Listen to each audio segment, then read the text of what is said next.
countdown to begin. Here we go.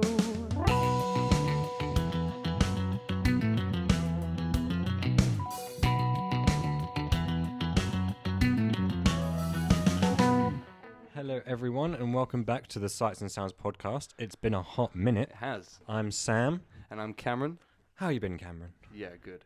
Life is better now. I feel like that's how we start every episode of just how is the world? Yeah, how is the world? How is everyone? Yeah. How is everyone? If you want to send us a message and let us know if you're doing okay, or if you're not.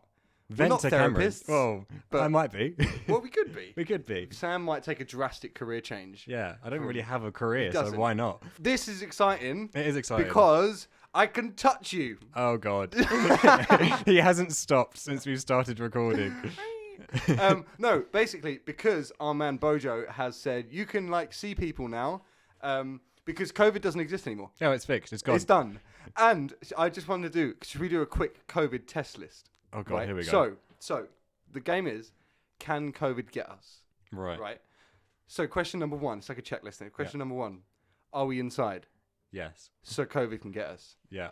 Question number two, are we sat down? We are sat down. So COVID can't get us.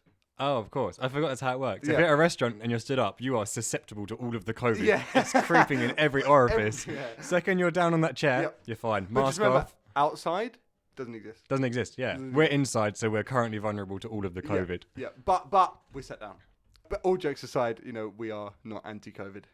And Yeah. we love the government. Get vaccinated. Get vaccinated. Kiss your politicians. Kiss your politics. Once you're vaccinated. Of course. What's today's episode, Sam? Today's episode is A Quiet Place. We're going to look at both of them. I think we should just say blanket statement now, spoilers for both of them. Yeah, obviously. Because I think the two have kind of melded together in my head a little bit. I agree. Some aspects have. That's like the first thing that I thought when I saw the second one. And it's kind of, especially if you're going to talk the second one, you can't really do it without talking spoilers for the first one. Yeah. So yeah, if you've not seen these two films yet, go see them. Up top. Oh. Wait. Let me just move this. Oh God. That will make a bit of a noise. So I just thought Okay. here He's we go. ruined my train of thought. I'm sorry. The podcast is off the rails already. Continue. The train of thought's gone. What was I saying? Sorry. Oh Something yeah, about no, a yeah. quiet So place. yeah, if you've seen the first one, definitely go see the second one if it's still in cinemas. We're doing this very late. We should have done this earlier, Yeah. but I life gets in actually the way. struggled to get a screening of it. I don't even remember when I saw it now. Must have been within the I know last few you- months. it I saw wasn't- it before you. Yeah, it wasn't long before me though. No. And I think I only saw it about 2 weeks ago. I don't know if it's yet, if you can home rent it. Potentially. Most stuff went straight to home streaming. Most, yeah. As I I'm think, sure. I think there's generally at least a 3-week period until you can at least rent it Yeah. on the Sky Store or something. Yeah, or do what Disney did and just chuck it straight on there and ruin contracts. Yeah, That's a story for another day. That annoys me, man. What's your thoughts on that?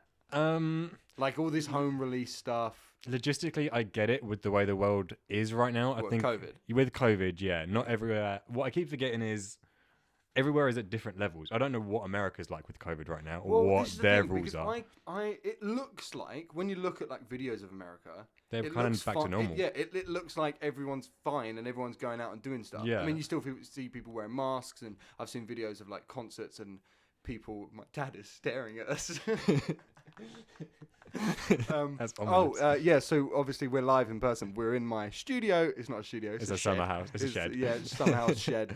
And my dad's office is there. And he's just staring at us, but it's fine. Hi, Dad. Anyway, Shout yeah. out.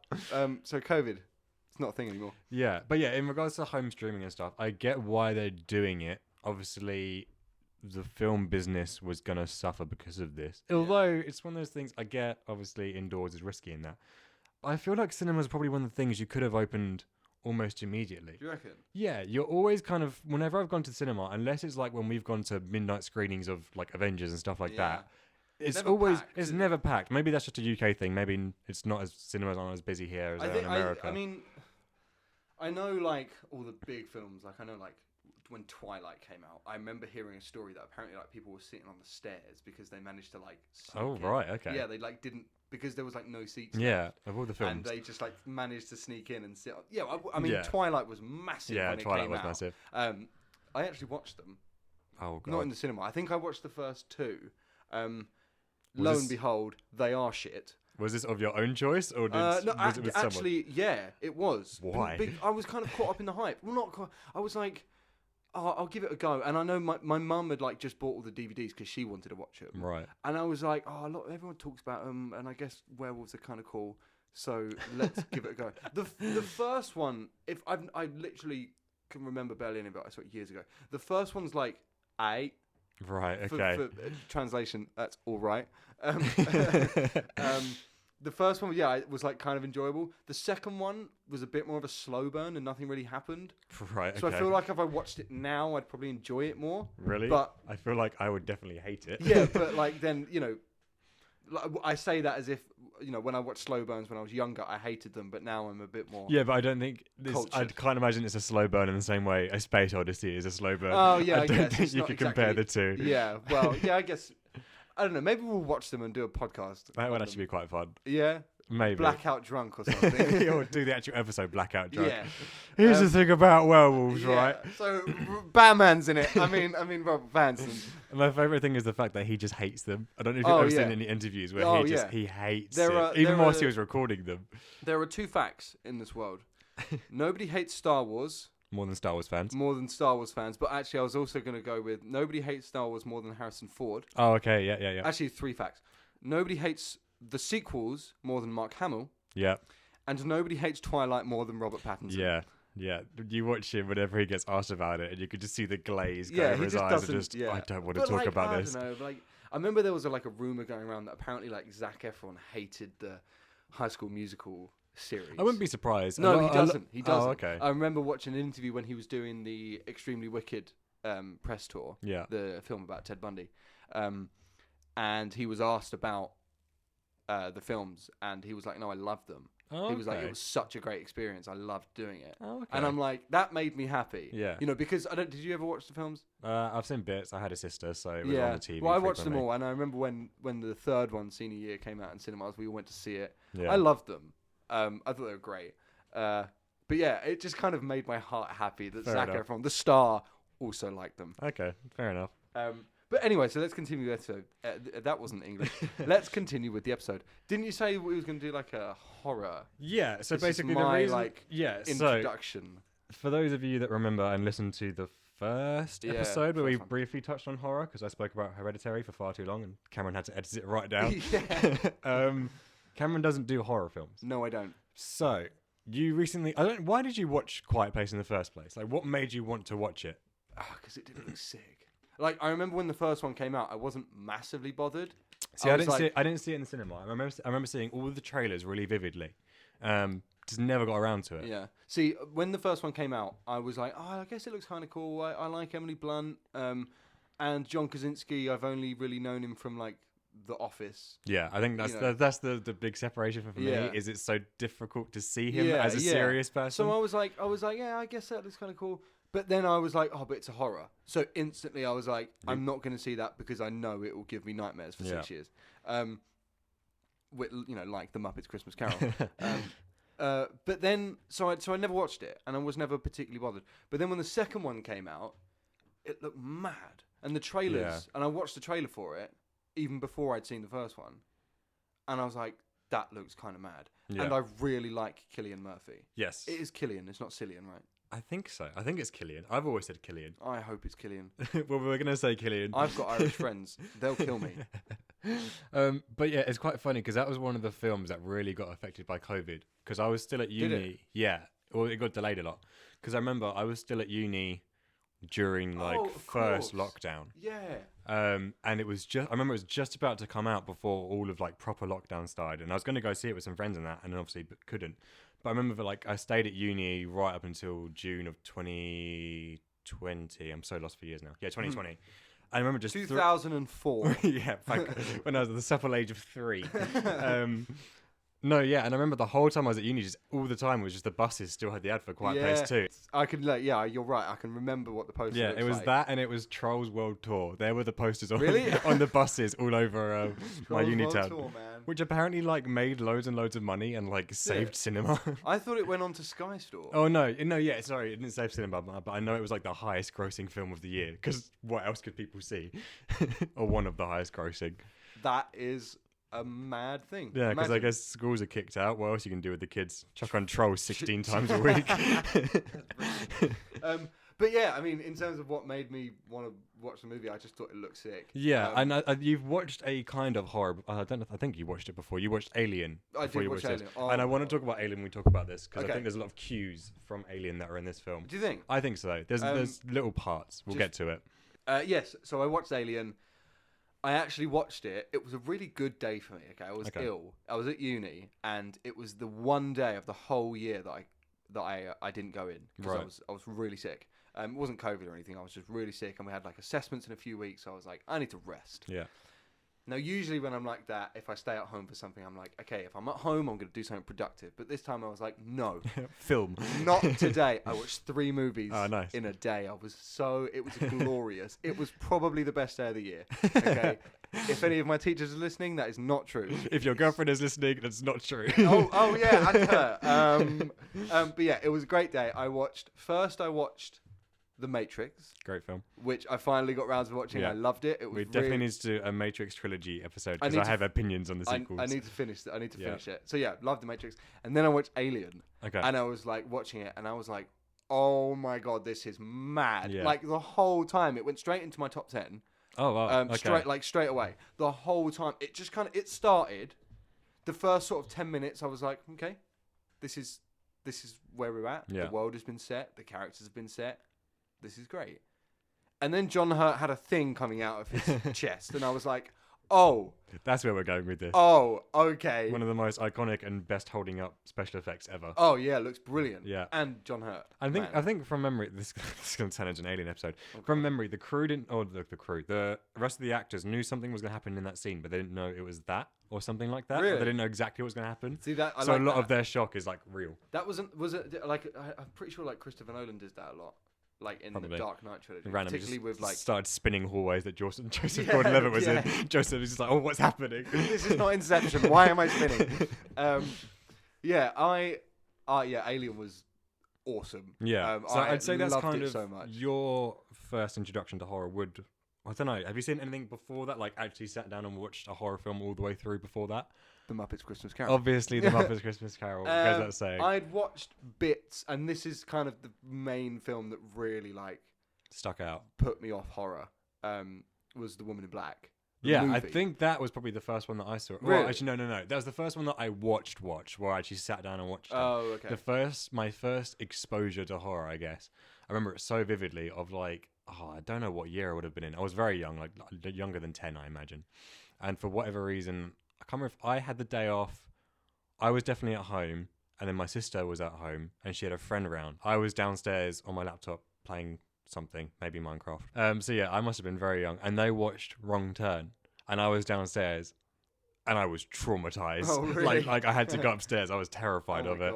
Did you watch it all? No, I No. caught bits of it, Yeah. but that's the first clear memory I have of seeing a horror film, being like, oh shit. Similarly, when I didn't watch The Woman in Black, I think my older brother was watching it, and I sort of was going in and out, because this is the thing. This is the really annoying thing.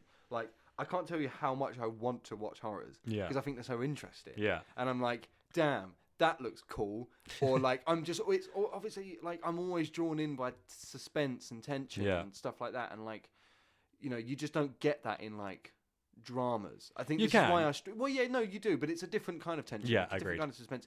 And I feel like, you know, where I've got incredibly insane ADHD, Yeah. when I doesn't help. watch like, I don't know, The Deer Hunter, for example. Yeah. Obviously, there's a lot of not suspense, but there's a lot of tension. in that character film. drama and Yeah, it's a very But would you say there's a lot of tension in it? Yeah, I'd say so. I'd say like the third act, definitely Yeah, the but there's- post-war stuff. Yeah, but there's not quite. It's not quite the tension that will keep me on my toes. You know what I Okay, mean? fair enough. See, It's I'm this different kind of, of like- tension that makes my ADHD go, "What books are on my wall? I don't read books. That's how bad it is." Yeah. But like with horrors, it's there. It's almost like instant. Not entertainment, instant tension. Whereas Yeah. with something like Deer Hunter, you've got to like sit Yeah, and watch you- it and yeah. unpack it, you know.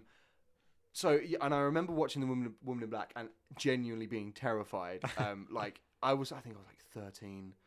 Like, I got sleep troubles, bro. Do you know what film gave me sleep troubles? I can't remember if I've mentioned this to you before. Was it The Muppets Christmas Carol? 'Cause Obviously, I'm with it's you. always the Muppets Christmas It was Carol. The Muppets, man. No, it was The Dark Knight, because I saw The Dark Knight oh my the God, year it yeah. came out. We talked about this on Yeah. the pod. Oh, did we? Yeah, I think, didn't you say you had to leave or something? Oh, I wanted And to your leave. dad was My like, dad was like, no, we no. paid for the ticket. We're staying. I was like, oh, okay. But yeah, like Heath Ledger's Joker Brilliant. terrified me as a little 8-year-old kid. But yeah, so The Woman in Black, the film, yeah, that was not a good experience. But interestingly, the play, and I've talked about this a lot. Yeah, with you constantly have told me that we should go see it. I can watch the play, like I've seen it twice. Yeah. I could watch it again and again and again. It is. That's not to say it's not scary. Right. It is incredibly scary, and like. Rumor has it. I don't know where I heard this from. Ooh. So I don't know if this is 100% We're running on their rumor true. mill right now. I don't know if this is 100% true, but apparently the woman who plays the woman in black Is is really someone- a ghost. Oh my god! But like, well, interestingly, she's not mentioned in the program Okay. to kind of add to the Yeah, sort of suspense mysterious. and the mystery and everything. But also, apparently, again, I don't know where I heard this from, so it might not be true. But apparently, she's like some Russian ballet dancer Oh, that's okay. been trained in such Oh, a so way. she can move without. Yeah, I told you this, so Yeah. that she can move because she moves. Spoilers: she moves through the audience. Spoiler alert, she Yeah. moves. Yeah. She is not static. Yeah, spoiler, she moves through the audience. And apparently she's been trained in such a way to move that you can't even feel her presence. You know when someone's like Ooh. walking behind you, you can't see them, but Yeah, sometimes yeah, you can kind of get the like sense, that someone's there and might make you turn around. Not just by virtue of hearing them, Yeah. but just a kind of, a presence. Apparently she's been trained in such a way that she moves and you can't even feel her presence. So you just see her just there when she's in front of you. And it's God, like... that would terrify me. It is terrifying. But yeah, so like in terms of horror, don't do it. Yeah, so No. so the question I kind of kept asking myself, because I watched the first part again last night, and it's been a few months since I've seen the second one, but I do remember it. Watching the first one last night, I was like, would I count this as a horror? I would say yes. I'd count it very much as an entry-level horror. Okay, I think- entry-level horror, yeah. Because I was going to say, I would say it was more of a thriller. It borders on thriller, but I think there's enough in there where you could call it a horror film. You've you got think? your jumpy moments. The actual creature design is very, like I say, reminding me a lot of Alien. Yeah. And agreed. I think, yeah, that creature design as well is something I want to talk about. I'd say it's one of, not the weaker points of it, but the design is kind of forgettable-ish. Of... The actual creatures. You don't see them much, and I think when they Oh. are there, they're kind of effective. I know. I can picture them quite clearly in my head. I think I can because I literally watched it last night. Oh, I I see. think Okay, in fair between watching, I couldn't remember. Like when they showed up in the sequel after I'd not watched the first one for about a year or so, I was like, oh yeah, that's what they look like. Oh, It's not okay. like if you're Alright. if you're like Alien instantly. Yeah, well, I guess Um, that's kind of like... Cause, I mean, it's on the poster, isn't it? And I it's guess quite so. an iconic Yeah, shot. true. Yeah. Whereas with The Quiet Place, that's not really the kind of picture, The focus. the image that you Yeah, remember. yeah. You know? But yeah, the design as well. I think there's definite inspiration from Alien, kind of predatory as well. The way the head kind of moves around and Kind of what, sorry? Predator as well. The way the head kind of moves around and do the clicking and stuff like that. and- Yeah, well, the clicking, I was thinking of The Last of Us. Oh, With all the yeah, clicking, yeah. the Because that clickers is from that. literally, and I've literally just finished The Last of Us 2, Yeah. which is amazing, by the way. Different discussion, different day. Different day, yeah.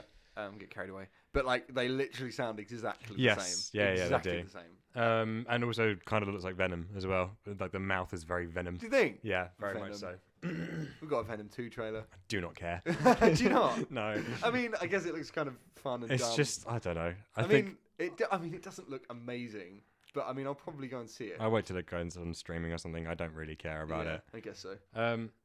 So I think I would call it a horror film, but definitely like an entry level horror. I think, Yeah. if you're looking for, I think in America, it's weird. When I watched the Blu-ray, it came up with the American rating and it called it a PG-13. So, and over here it's a 15. So I think you could show it to someone like in that early teen group, and Yeah, I agree. I think if you want someone who's like looking at getting into horror, I'd definitely give them something like this, something like Alien. yeah. Yeah, I Alien mean, for sure. didn't you say that's kind of like, That was one of the first horror films that I remember, like all like or wasn't it one of the first, what, but sort of like, big ever. mainstream horror movies? No, horror's been going Didn't around you since. say that? Well, Oh, no, never mind. horror film's been going around since like the 20s with like Nosferatu and stuff like that. Like Forget what I just said. that. But like that was one of the first ones that I ever watched all the way through was Alien. But like, yeah, I'd give them, definitely this, definitely Alien. Something like, well, if you're looking for like even younger, Gremlins is quite a good little entry horror film. Gremlin. Yeah, Gremlins got horror aspects to it. It's pretty gory as well for a kids thing. quote unquote kids thing. Yeah. Because I think that's a 15. I'm pretty Gremlins sure. is a 15. Yeah, so again, for an entry level horror, this definitely works. There's definite suspense. What about the Sam Raimi Spider-Man trilogy? Well, yeah, that's again. Well, there's elements of horror in that because Well, Sam Raimi is a horror director. This is what I was saying. I rewatched the trilogy recently, and not the Spider-Man trilogy, the Sam Raimi ones. They're not scary. No, they're not. But you can there tell are moments where it's like you can tell this guy did is horror. a horror. Yeah, Yes, I've done horror 100%. because it's just the kind of tension that he creates. The bits where all the sound cuts out and then it's like a big boom. Yeah, definitely. Talking back to stuff that scared us as a kid. One of the things that I remember the most scaring me as a kid is the bit in Spider-Man 2 where they're trying to get rid of Doc Ock's arms or whatever, and they come alive, and they're dragging the nurses and the nails across the floor, and I can picture it so clearly because it shit me up as a kid. A few things. Can't speak, so sort of a few things that I really. No, hang on. What was I saying? So a few points about The Quiet Place, right? Yeah. The Quiet Place. Is there are a few moments, particularly in the first one, where it's like that was a bit kind of not cliche, but like there was no need for that, and it was kind of. I felt like there were a few moments where it kind of goes, "This is a horror movie, so we have to do this." Like the whole, as I was just saying, cut music. Where is she? And then you just see a hand print on the shower door. Yeah. You know, when she's just given birth. And I'm like, okay, you just did that just for effect. Yeah, I agree. I think, there's a lot. You wouldn't, I don't think you'd do that in real life. I don't think you'd see your terrified husband looking for you. Yeah. He's obviously terrified because he thinks you're dead. Yeah.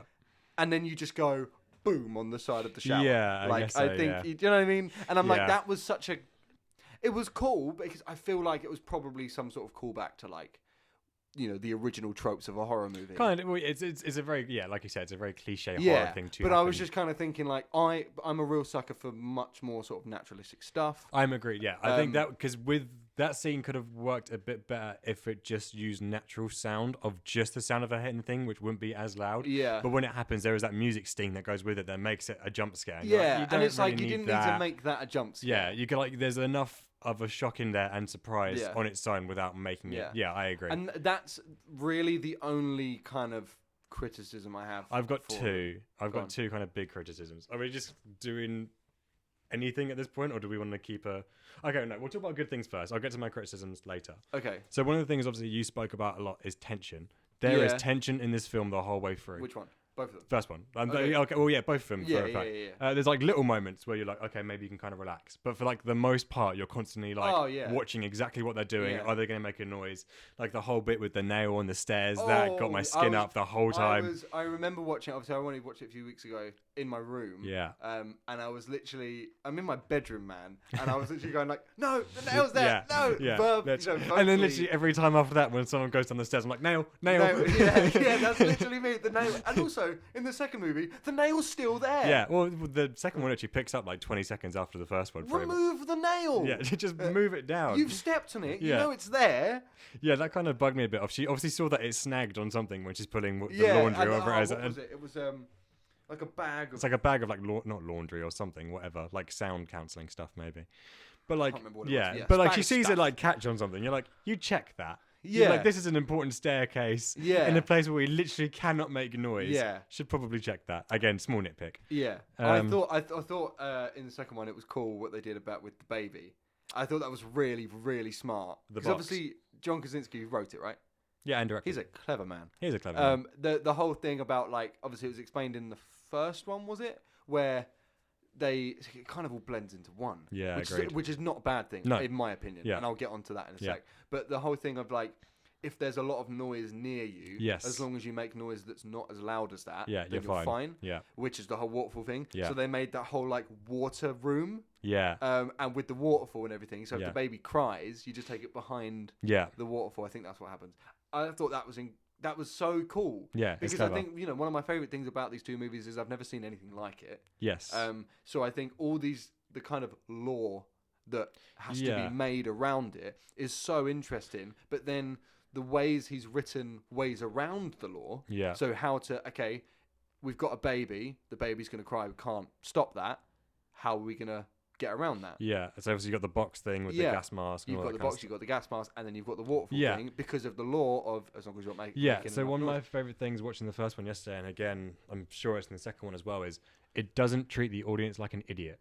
I was like the whole way through. I was thinking if a worse director did this, so much of this would have been over-explained that you don't need. Yeah, like the first 30 seconds of the first one, you see the girl, she's got a hearing aid. Oh, she has hearing issues. Yes. Then they start talking in sign language. Oh, they know sign language. Yeah. It's under a worse director, like my daughter has hearing problems. Yeah. So we've learned sign language. You know what I mean? This is like my problem with like the newer Star Wars films. It's all over-explained. It just hands everything to you on a plate, and it's like I'm not dumb. Yeah, but I get literally, obviously the new Star Wars movies are they're more there's like so much little stuff in there that's not explained, but you're like I get it. Like them having like there's sand everywhere. There's never a moment like we put sand down so they wouldn't hear our footsteps. Like we get it. You just see it and it's there. Oh, I'm so glad that you're able to articulate that. I really struggle to articulate that, but I absolutely agree. It's my favorite thing in films when Christopher Nolan does it a lot. You have to make the connection yourself. It's the perfect example of showing, not telling.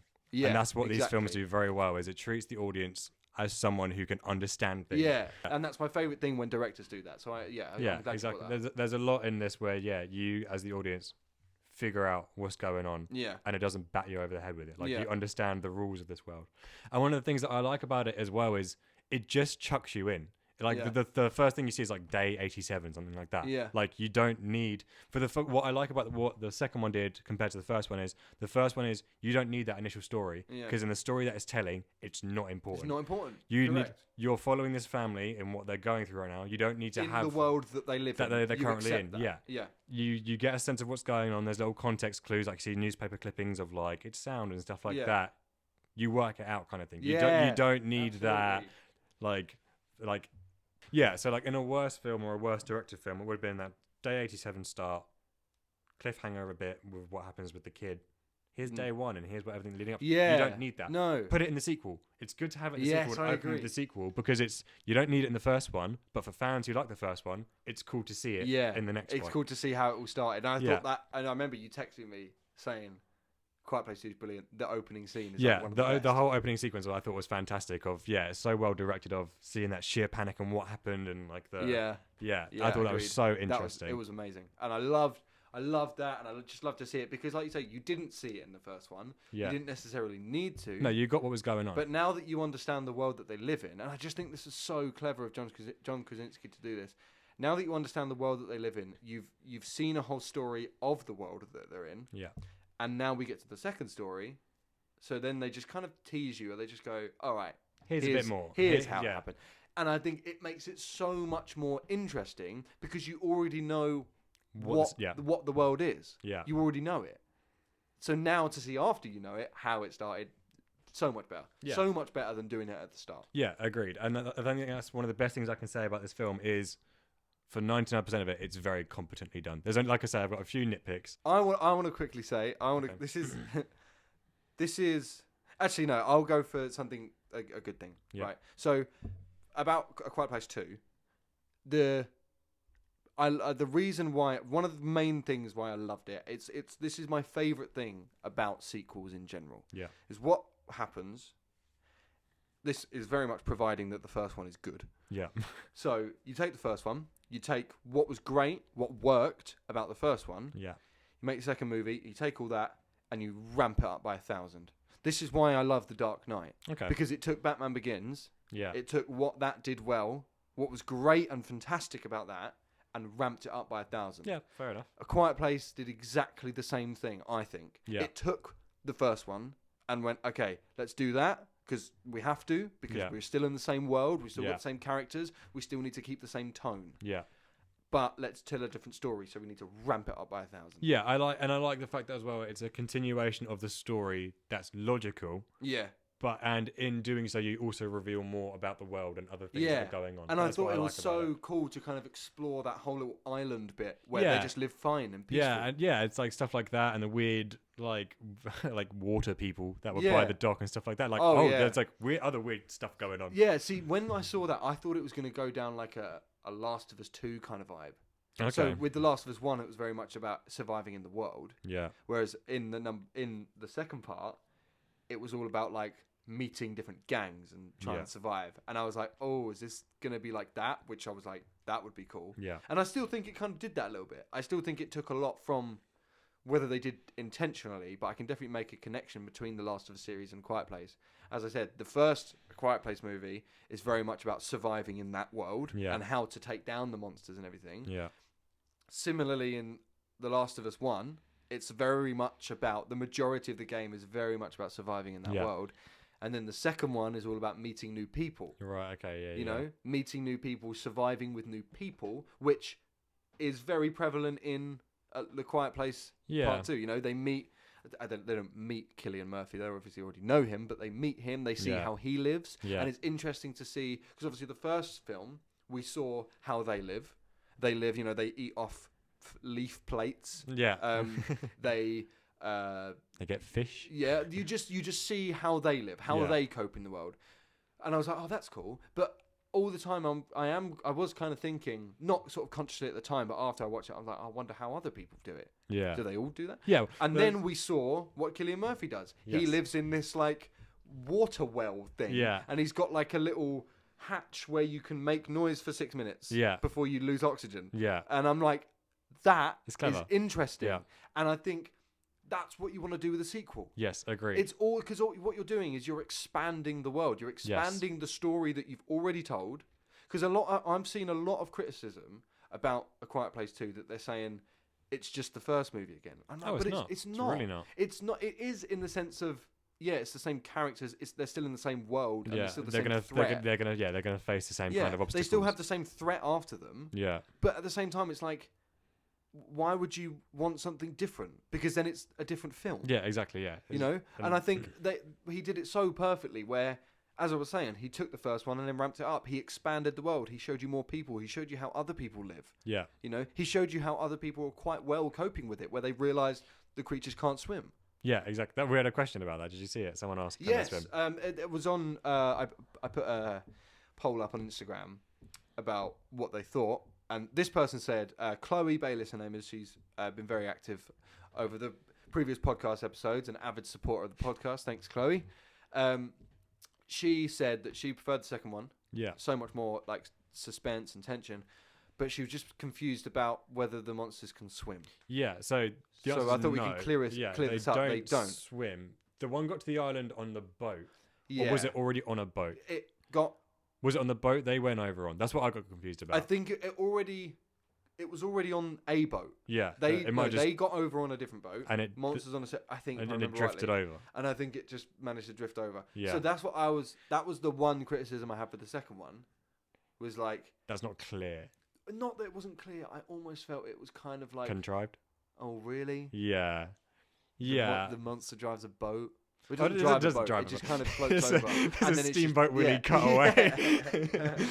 But do you know what I mean? I mean, it wasn't like a massive thing. Yeah. I was just kind of thinking. Oh, really? You had to get that plot point across some way that like you need to ramp the tension back up. How do you do it when you? But again, I feel like everything else in the movie was so perfect. I was like, okay, I'm willing to. I only have one more criticism about that island. Why did they need to encode the message? Why not just be like, hey, we're here? The creatures can't listen to the radio and know it, and even if they could, they can't swim.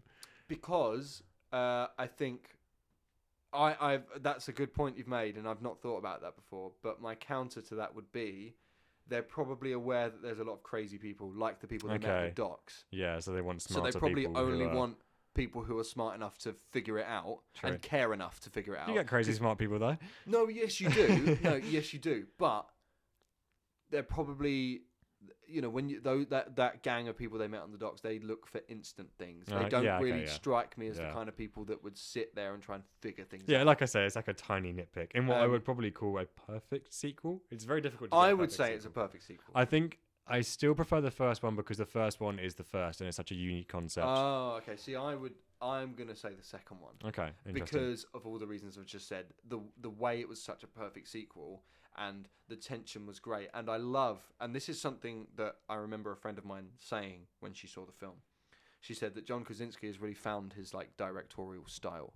Yeah, I want to know what he's going to do after this.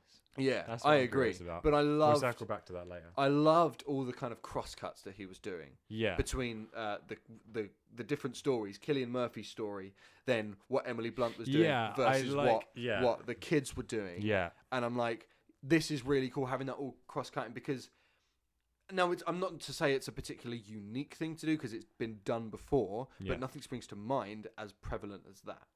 Okay. I think it's been a while since I've seen like Films. my favorite films. Yeah, but I thought that's the kind of thing that really, really springs to mind, and I noticed it when I watched it. Yeah. Whereas a lot of the times when I've seen it before, it's kind of a thing I think of. You just kind of take it in. You kind of take it in, yeah. you don't, and then afterwards, Don't maybe it's dwell on because I've not watched them in a while or whatever. But I really liked that, and I think it really worked because it really ramped up the tension. Yeah. And he didn't. I don't, if I remember rightly, didn't do that much in the first film. No, the first one, I think, where you've kind of just got the one story of this one group of people. Yeah. And I think that's what I kind of like about it as well, is it's such a tight script because it is so. Oh, the script's brilliant. It's such a small scale story, kind of. Because really, there's only one location.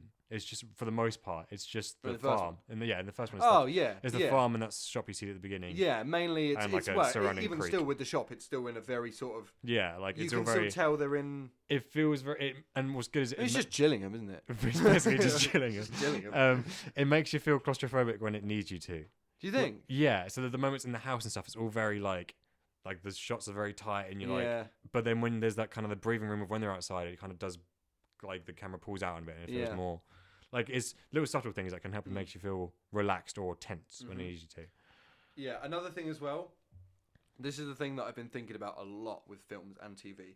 I've developed a real issue with films and TV that don't film on location. Oh, okay. Right. You can notice. Yeah, absolutely. I've recently started to notice. This is why one of the reasons I've really gone off Marvel. Okay. Because I'm thinking to myself, okay, yeah, I know you're filming a lot of stuff in different worlds and stuff, but there's a lot of really fantastical and mystical places on the Earth. Well, yeah, look at Lord of the Rings. That's all on, like, most of it's on location. That's just in New Zealand, man. But like, the one thing I sort of really sort of noticed it for and started my kind of issue with it was when I watched Cruella. Oh, okay. Which, for preface, I actually really enjoyed. I enjoyed that too. Yeah. I thought it was really fun. But there's that bit at the end when they're on, when they're on the house, and the sort of final scene where she gets chucked off the ledge. Oh, yeah. Now, I don't know for sure. She parachutes. That bit kind of made me laugh. I was like, yeah, but like, spoilers for Cruella. Yeah. I don't know this for sure, but it didn't look like the film. I agree. It looked like CG. It looked like a green screen. Yeah. And I'm thinking to myself, like, right, so that's a big kind of mansion, almost looks like a castle with a river around it.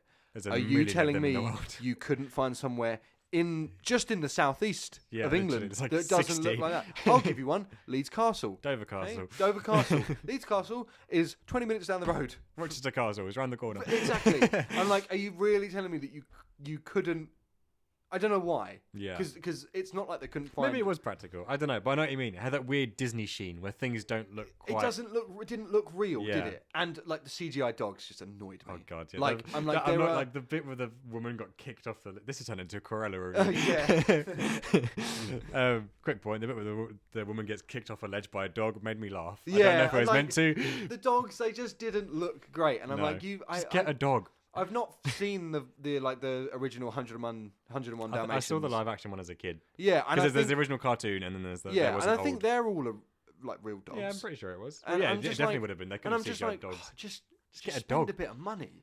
Just go to Crufts. Yeah, just go to Crufts. Get a dog. Get a trained dog. And I just I mean, I get because there was a lot of things to do. Anyway, this is turning. So is everyone enjoying the Quiet Place review? But anyway, my point is. A Quiet Place, both of them, they Practical both look like everything was on location. Yeah, it looks real. And it helps you ground you in the story, 100%. Absolutely, yeah. It doesn't look fake. Yeah. This is my problem with, I would talk quickly about Loki, right? Yeah. You watched the series Loki. Yeah, I think one of the messages I sent you was that it looks kind of cheap. Yeah, it did look a bit, and I get it, they probably do have a smaller budget because and it's also TV. COVID didn't help. Yeah, that too. But there was one thing, I was okay to kind of overlook all that. Yeah. Because I knew I knew it was going to be off location. I knew it was going to be all CGI and stuff. But there was one thing that really annoyed me. It was in one of the, I think it was like the penultimate episode or something, where they were in the weird kind of no man's land world with the big monster. Yeah. And Owen Wilson, wow. He drives a car with the girl Loki. What's her name? Lady Loki. Loki. Sylvie. There we go. Sylvie.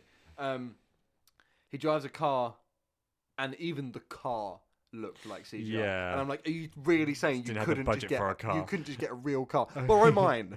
Borrow my you Mini can have Cooper. my car.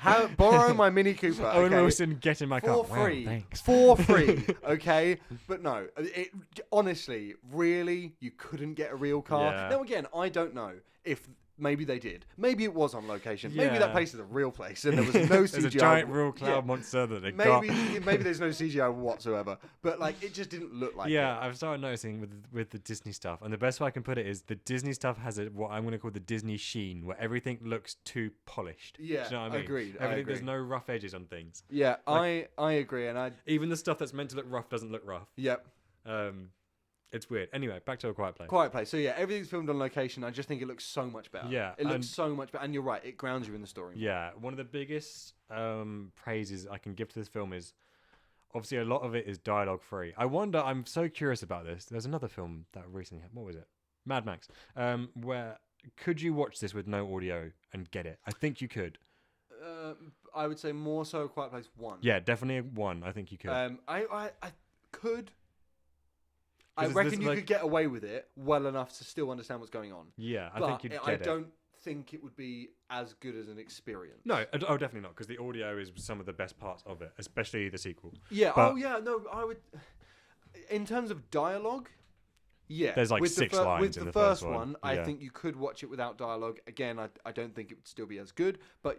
I don't think without sound completely, because I think the tension is very much made with the score and the sound effects, and a quick praise to the sound production team. Oh yeah, especially in the sequel. It was incredible. It was like incredibly immersive. Yeah, agreed.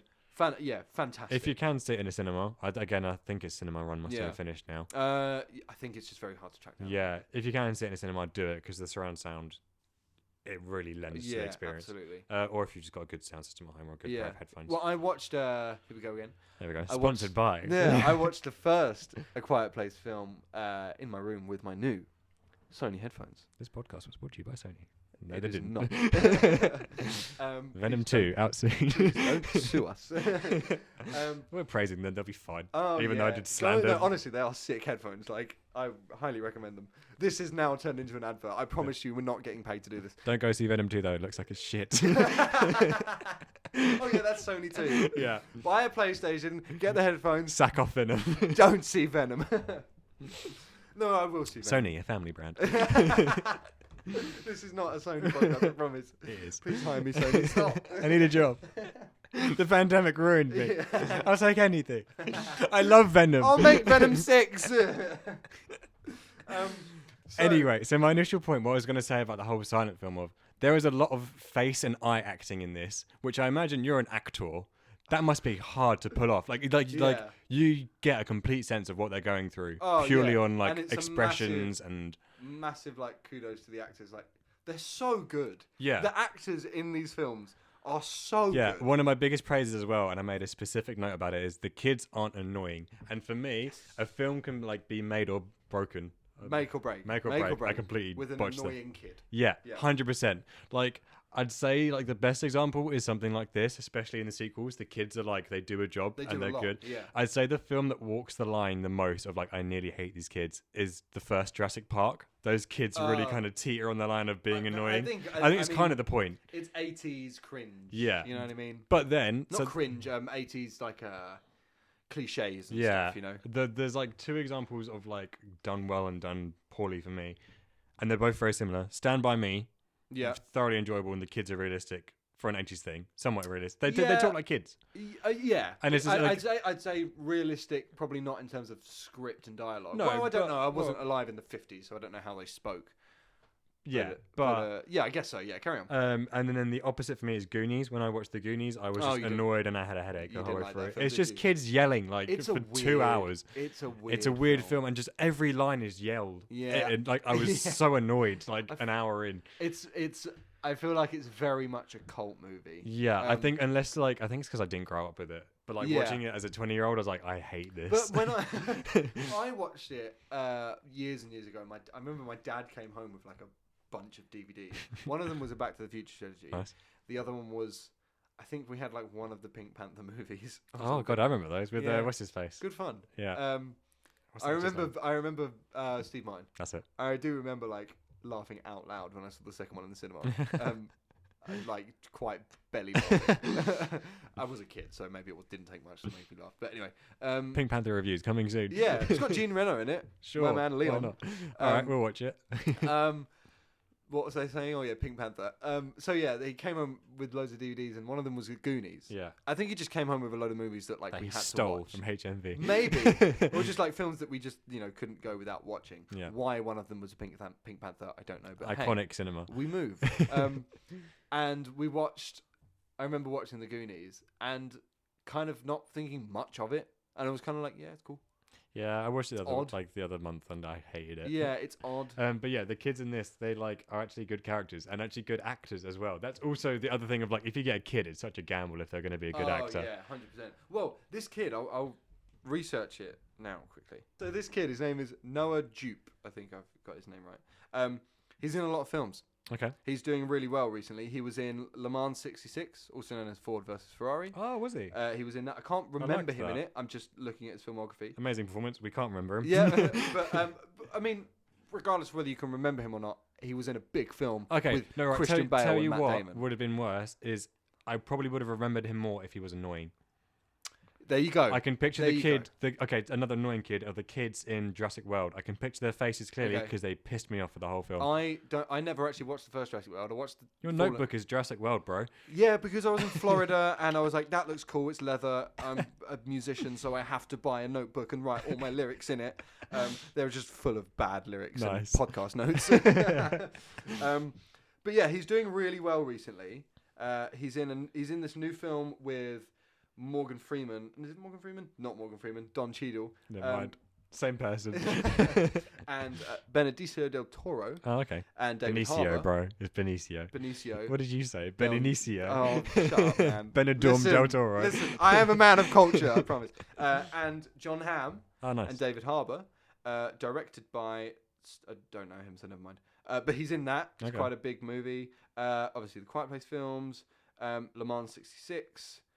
He was in Holmes and Watson, which was really, really bad, apparently. Was that the Will Ferrell one? Will Ferrell and John C. Reilly? Oh, yeah. What was the Henry Cavill one? That was Enola Holmes. Oh, that was Enola Holmes with Millie Bobby Brown. That was a Netflix one, I had wasn't to turn that off. Was it not good? I didn't like it. Oh, okay. Never mind.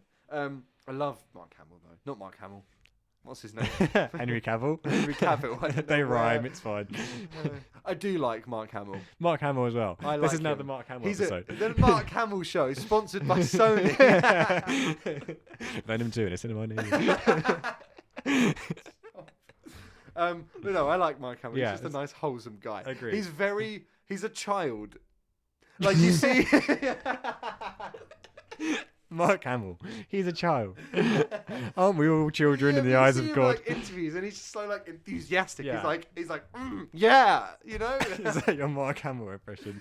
No, yeah, iconic Mark Hamill dialogue. Have you seen his impression of Harrison Ford? Yes, it is like it's spot on. Hilarious. It's brilliant. Right, back to a quiet place. So anyway, that kid, Noah Jupe, he's doing bits, and I think he's brilliant. Yeah, they're both really, really good. And I was watching, so I bought the DVD. Oh. I bought the Blu-ray.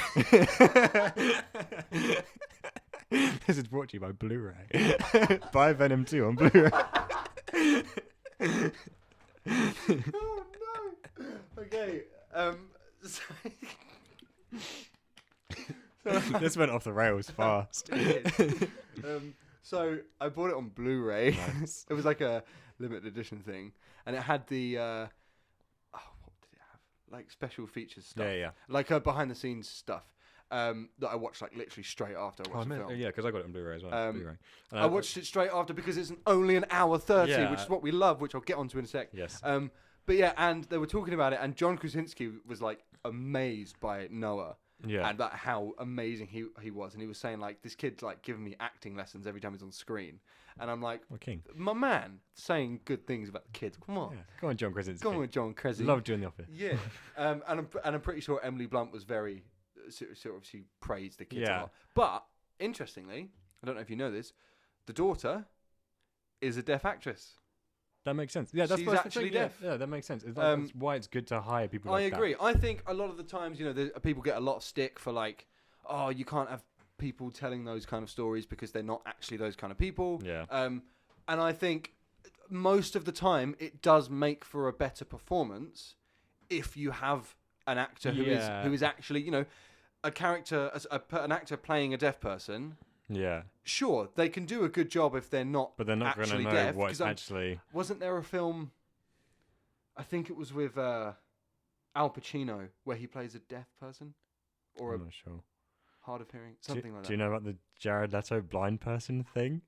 Oh, which kind of made Blade me, Runner. which made me hate Jared Leto a Yeah, little bit. didn't But basically, He put he's like things in his eyes. Didn't he? so basically he's a big fan of method acting. Do some research into what he did for Suicide Squad, which he denies, even though there's literally on like record of him telling. Yeah, the he thing. denies it, but he started the rumors. Yeah, literally, and it's like on record. Yeah. Anyway, but during Blade Runner, he plays a blind guy. This isn't relevant, but it's just fun to talk about.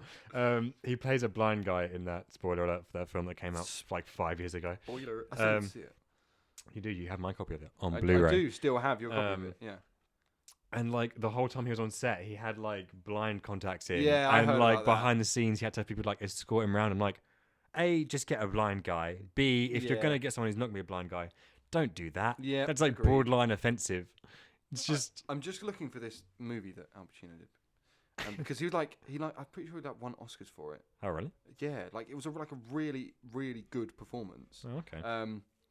I think it had like girl in the title. Or Girl with the something. dragon tattoo. Maybe. Oh, Insomnia. No, Mean Girls. Mean Girls. I still need to watch Insomnia.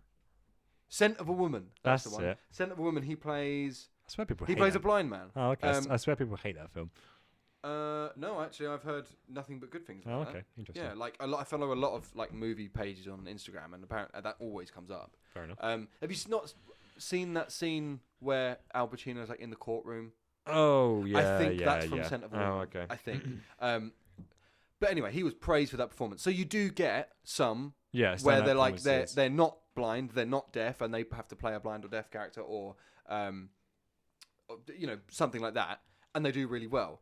But I do think generally you will get someone who would just do it better. Yeah, because they have the experience. 'Cause they have the They don't have to be like, what would I do on this? They just know. They would know. But yeah, big up the fact that the kids in this aren't annoying and they're actually very good. Very good. And is it the first one? It is the first one. They're in the silo with the like quicksand. Yeah, that's like a really tense scene. Yeah. There's just so many good tense moments in these films. I don't want to talk about every single scene that's good. 'Cause No. If you haven't seen I mean, it, we watch could, them.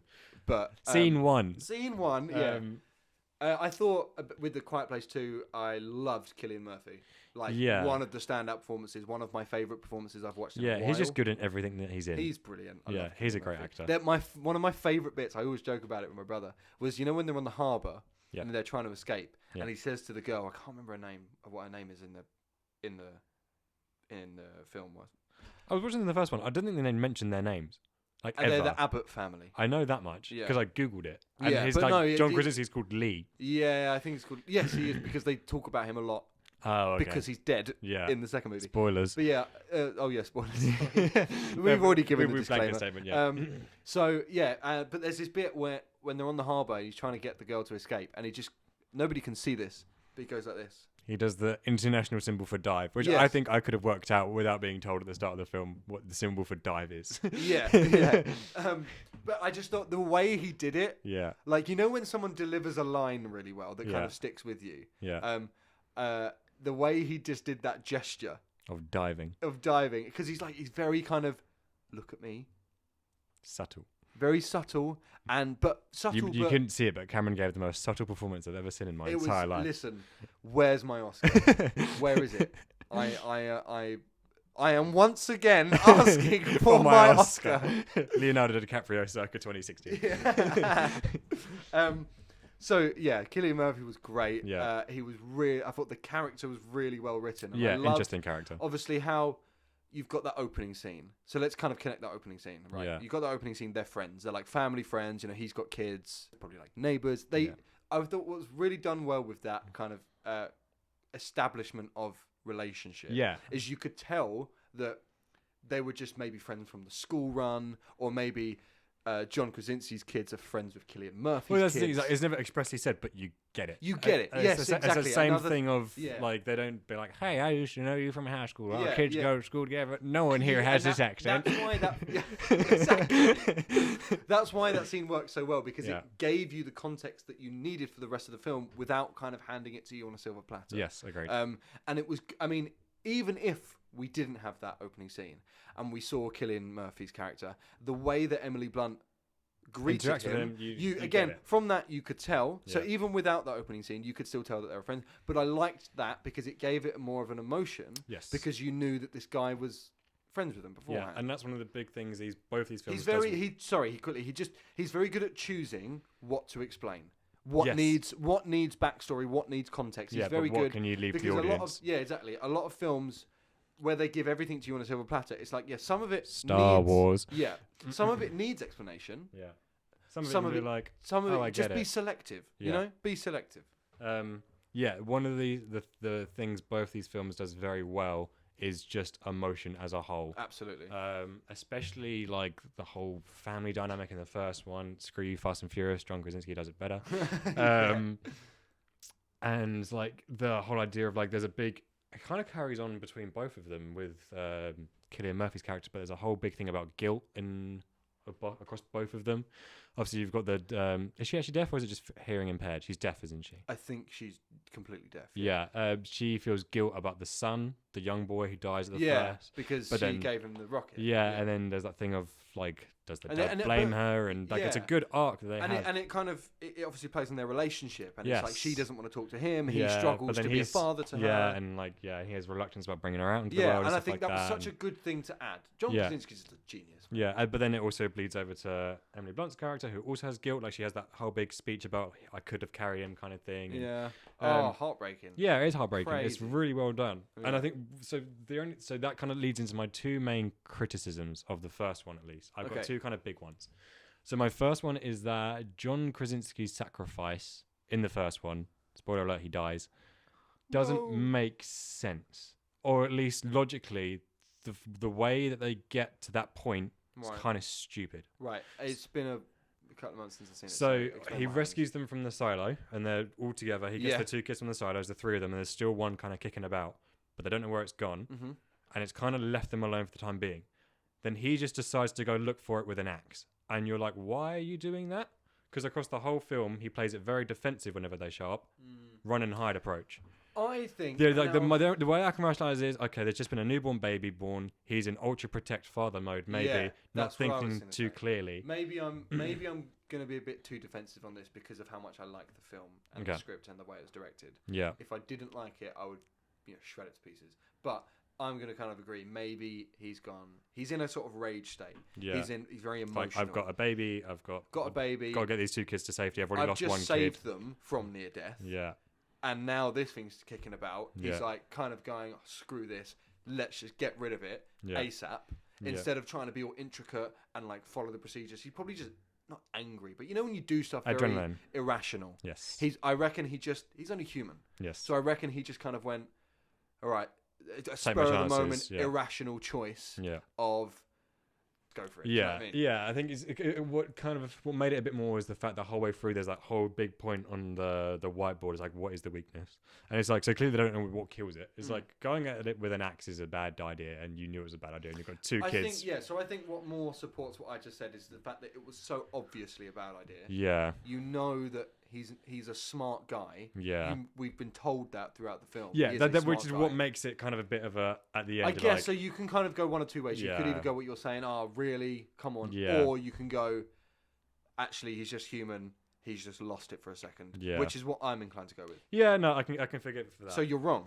So simply put, you're wrong. You leave. I'm off the show. And then my only other main criticism is I don't like the last 5 seconds. I think the ending is kind of stupid. Because it ends where they look at it ends with them looking at the camera and she cocks the shotgun and it goes to credits. I'm like, that's such a cliche action ending. Oh, no, I quite liked it. No, because I don't like it because the whole thing is so emotionally and family driven. It's a weird... What's very funny, I was like, that's a very Michael Bay ending. He's a producer on it. Really? Yeah, I didn't he's know a producer on it. And I could wager any money he had an influence on that ending. Because the ending is so Transformers of just like the... Let's go. It's like, you've just given birth. We are Autobots running in the skies. Whilst Linkin Park playing in the background. Cry! But it's like... And I'm pretty sure there's like a Rocky riff under it or something. Unless I imagine that. I'm playing a lot of Doom. But it's like, you've just lost your husband. You've just given birth. There's a lot of emotional stuff to unpack here. Ending on a, let's do this. It's like, that kind of cheapens the whole story. Because of if it had more actiony thing throughout, maybe. But where it's been it's a family drama. The whole thing's a family drama. Do you think? Yeah, 100%. There's like I said, it's the whole thing of carrying over the guilt and the relationship with the father and daughter, and you could see it like that, yeah. like expectant mother in a very like weird world and all this kind of stuff. And a lot of it is his relationship with his kids. I think John Krasinski has said he wants this film to be a love letter to his own kids. Really? Obviously, him and Emily Blunt, real life couple. No way, really? Who knew? But yeah, I think it's just a very weird ending for a very like emotional family drama. Maybe have that scene, and then something else. Okay. Well, no, I see.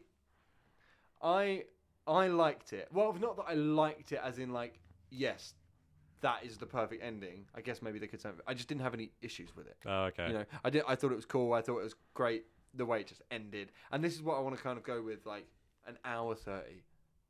Yeah. Perfect timing. Oh yeah, it gave you everything. Yeah, it doesn't overstay its welcome. It didn't over-explain stuff, which would have added maybe 20 minutes onto the movie. Yeah.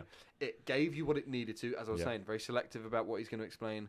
And it was just, my ADHD was like, yeah, this satisfied. is good. I'm going to go with this. Yeah. And I was not ADHDing at all, in both movies. It was fantastic. Yeah, and I'm like, this is such a great movie experience because I'm not fidgeting. I'm not... This is such a Cameron thing. Yeah. This is, when I watched like The Deer Hunter, oh my God, I was dying for it to end. As you can see, Cameron loved The Deer Hunter. Oh God. No, I just like... But when I watched A Quiet Place... It was just so quick. It was like instant. There was no slow burns. God, I hate slow burns sometimes. That's very much a you thing, though. Yeah, I like a slow burn. It is because of my ADHD. Yeah. It is absolutely because of my ADHD. And I, for one, liked the what we're talking about. What's the one? The deer place. Hunter. The quiet deer. The deer that doesn't make sound. But yeah, so my ADHD was satisfied with the length and what was kind of packed in the length, and it was so well paced. Yes, agreed. Both movies, it was so well paced. Yeah, that final act in the first one kind of just starts at like the 50-minute mark. No, maybe even earlier than that, and it just goes. Like, she starts giving birth like halfway through the film. Yeah, and then it just doesn't stop. Exactly. It's incredible. And similarly, as I said with the second one, and what I saw it with my brother, and we were sort of discussing about it and theorizing and philosophizing as we came home, and we were saying like about the length and how perfect it was, and he was like, "Oh, they would have made it worse if they'd done the cliche of thing of like Emily Blunt says to Cillian, like they meet up at the end. Emily Blunt goes to Cillian Murphy and she goes, 'What will you do now?' And he goes, 'I'm gonna go west.' Or some shit like that. I'm gonna go west. I will go to the stars. Yeah, I'm gonna go west, or like I'm gonna find out what this is all for, or some shit like that. Do you know, that could have been easily ruined the whole movie if you added like 5 minutes of where you're gonna go. I will go west, but no, they just ended it there, and I'm like, perfect, because that's such an open-ended, but closed the story. Yes, 100%. It closed the story that he was telling, but you're like, but these things are still out there. Yeah. So will we get a part 3? So that was gonna be my question to you: is do you want a sequel? Hell yeah. I do, but I don't want to follow that family anymore. Different story. Really? Yeah, I think their story's kind of wrapped up, or wrapped up enough where I'm satisfied with it. No, but I know you mentioned that. I want to see what else is going on in that world. You get a bit of it in the sequel. I'm like, what the hell else is I going on? want to see like the dock people at the dock. Yeah, people on the dock. I want to see like societies that are kind of making it. I want to see other stories in this world. Yeah, no, maybe like a sort of spin-off stuff. Yeah, definitely. Yeah, I'm inclined to agree. Actually, I think they have confirmed a spin-off or something. Maybe. This is something that could very easily, and it could make or break it. It would lend very easy to TV, very easy. Well, like a series. Yeah, Walking Dead style, but good. Yeah. Well, apparently Walking Dead was good, like 1 through 6. Walking Dead has been so up and down the entire time. Yeah, I got no, to like but season apparently 7. it was like consistently good. No, Either no, it wasn't consistently good. I started watching it from like the get go. Season 2 is pretty crap. Really? Yeah. Oh, I've heard that it's like good 1 through. There's it ebbs and flows. Walking Dead is a whole other I heard discussion. there's like a lot of filler episodes. There's way too much filler episodes. Yeah. See, I think the best like TV shows 6 are ones. episodes, 6 or 8 episodes, perfect. Well, I would say like 10. Yeah. Because if you think of Breaking Bad, that's like 16 per season. Yeah, there's stuff you could cut out of Breaking Bad, I think, but it's still pretty. I don't think so. I think every episode of Breaking Bad was perfect. Yeah. Ozark is 10 episodes, Yeah. which you've not seen. No. Which is like, it tells the story. I think TV shows fall short when there's filler episodes. Yeah. And that's when you know they're trying to get money. Oh, that's The Walking Dead through and through. It's like 20 episode seasons. I'm like, why are we doing another episode of walking around in the woods? You know, they're zombies. Fine. Yeah, we get it. Yeah. I've not actually seen a single episode. I've watched like a bit of one episode. Well, the first season's solid. The season with Negan's pretty solid, and then it got bad. Oh, okay, fair enough. So A Quiet Place, good films. One note I wanted to make. You talk about kids, and you mentioned Stand By Me. I want to say Emily Blunt's gun face.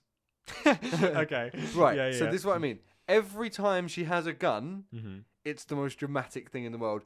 Similarly, so like, you know when the kid at the end of Stand By Me has the gun and he goes, nobody can see this is really annoying, but he kind of goes, and there's like a whole face. It was a dramatic point. And point, you know, I'm Yeah. acting right now. This is acting. I'm watching history be made. History. I am once again asking for my Oscar. But yeah, and it's like every time Emily Blunt has a gun, it's like a big, I have a gun, my name is Emily Blunt. Yeah. It's like your Emily Blunt impression.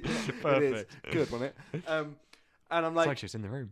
oh my God. And I'm like, And now I'm for our not guest like, of the episode, Emily Blunt is here. hello. That was bad. And I she's just left. tried to do a generic London. Generic British. Yeah. Hello, my name's Emily Blunt. I'm here to talk about my movie. Very good, solid. But like, I didn't like hate it, but I think that's just because I really, really like Emily Blunt. Fair enough. So I'm like, She's a good actress. I find myself like very accepting of bad things that people. If do, you like the if actor, I like them. yeah. I can't think of like an example. Terminator Salvation is a great film because Christian Bale is in it. Because Christian Bale's in it, you know, I would genuinely enjoy it more because Christian Bale's in it, Yeah. you know. So if I wasn't as fond of her, then maybe I'll be like, that was kind of dumb. Yeah. But I just found it funny. I was yeah, like, fair enough.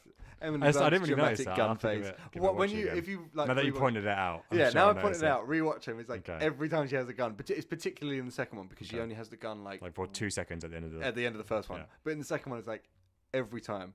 Yeah. Which is quite One of the funny. things is, you really don't get the sense that she just gave out a baby, had a baby. Gave out a baby. There you you go, go.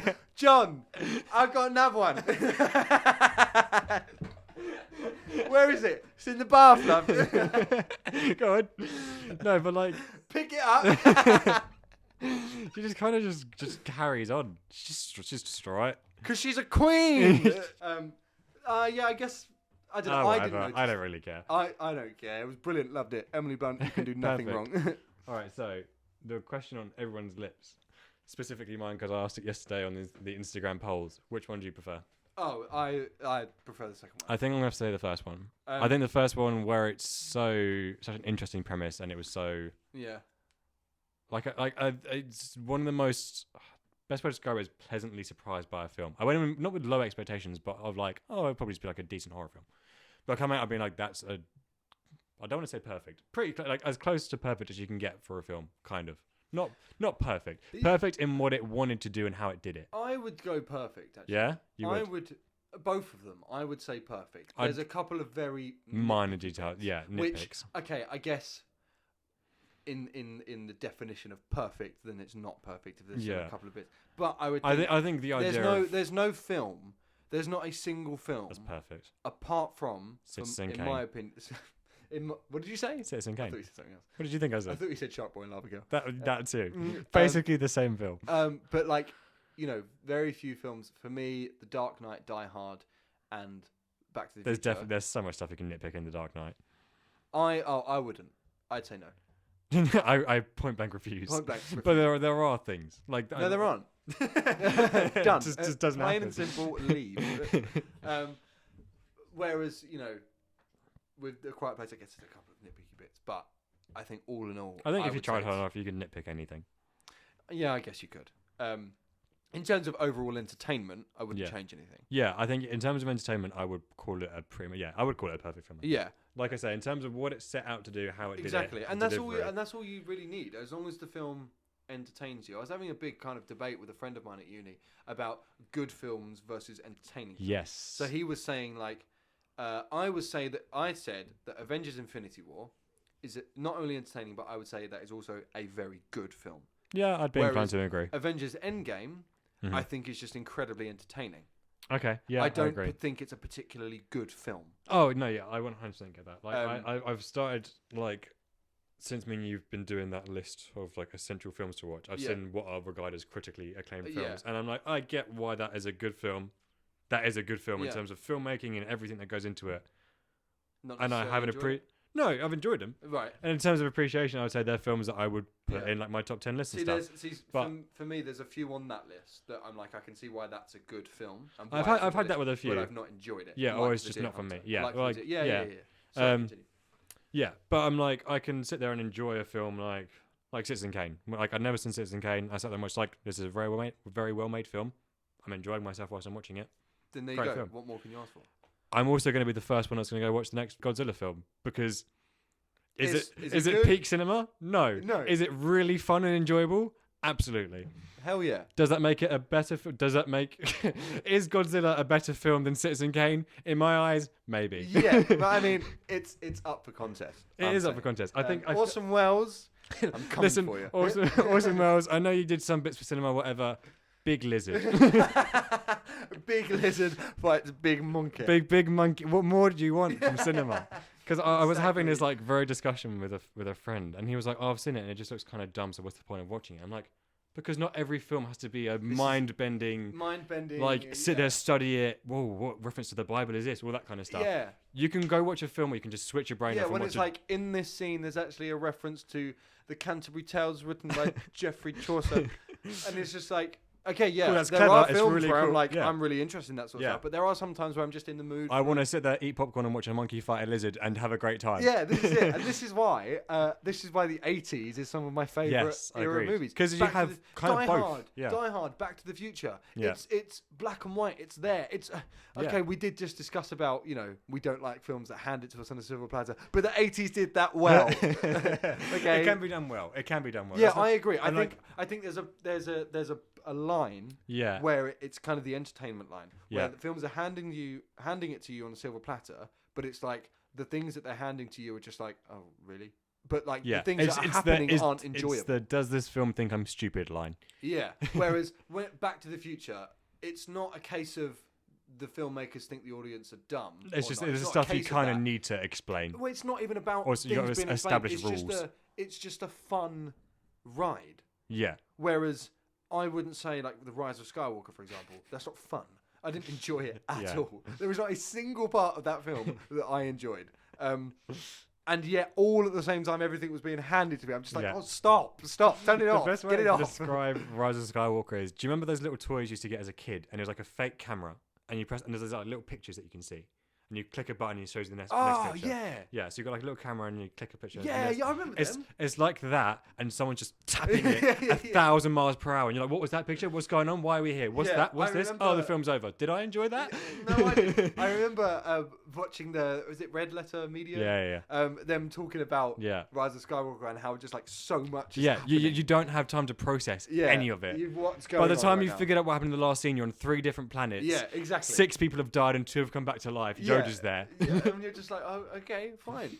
But yeah, the 80s, they did that well. Yeah. And do you know what else did that well? A Quiet Place. Yes, I Because agree. they didn't hand everything to you on a silver Yeah, I platter. agree. And I'd say like this is definitely one of those films where it might not be high art and it might not be the most film you can delve deep meaning to. There's no meaning, need to. There's meaning in it, but it's still a pretty perfect film. It's enjoyable. Yeah. Great performances all around. I think there's a stigma around when you get like big movie fans around like, oh no, I can't watch avant-garde It's movie. just a big monkey fighting a lizard. Exactly. Exactly. Why wouldn't you go see that? you Looks need amazing. To, I think you need to kind of Heisenberg's in it. yeah, exactly. Open your mind, right? Oh, just destroyed the office studio. No, Professional podcast studio shed. Sponsored by Sony. Brought to you by Sony microphones. It's not. They're definitely Sony microphones. This one's got venom on it. I don't even know what they are, man. That's actually. I am currently talking through a Shure SM50. And I'm talking through a sock. Yeah, we have put socks in the microphone. We don't have pop filters. We're so professional. Well, I do. I have one, but then it just means I wouldn't be able to see Sam. Ah. And what's the point if it's not to see each other and gaze into each other's eyes lovingly for an hour and a half as we talk about a film?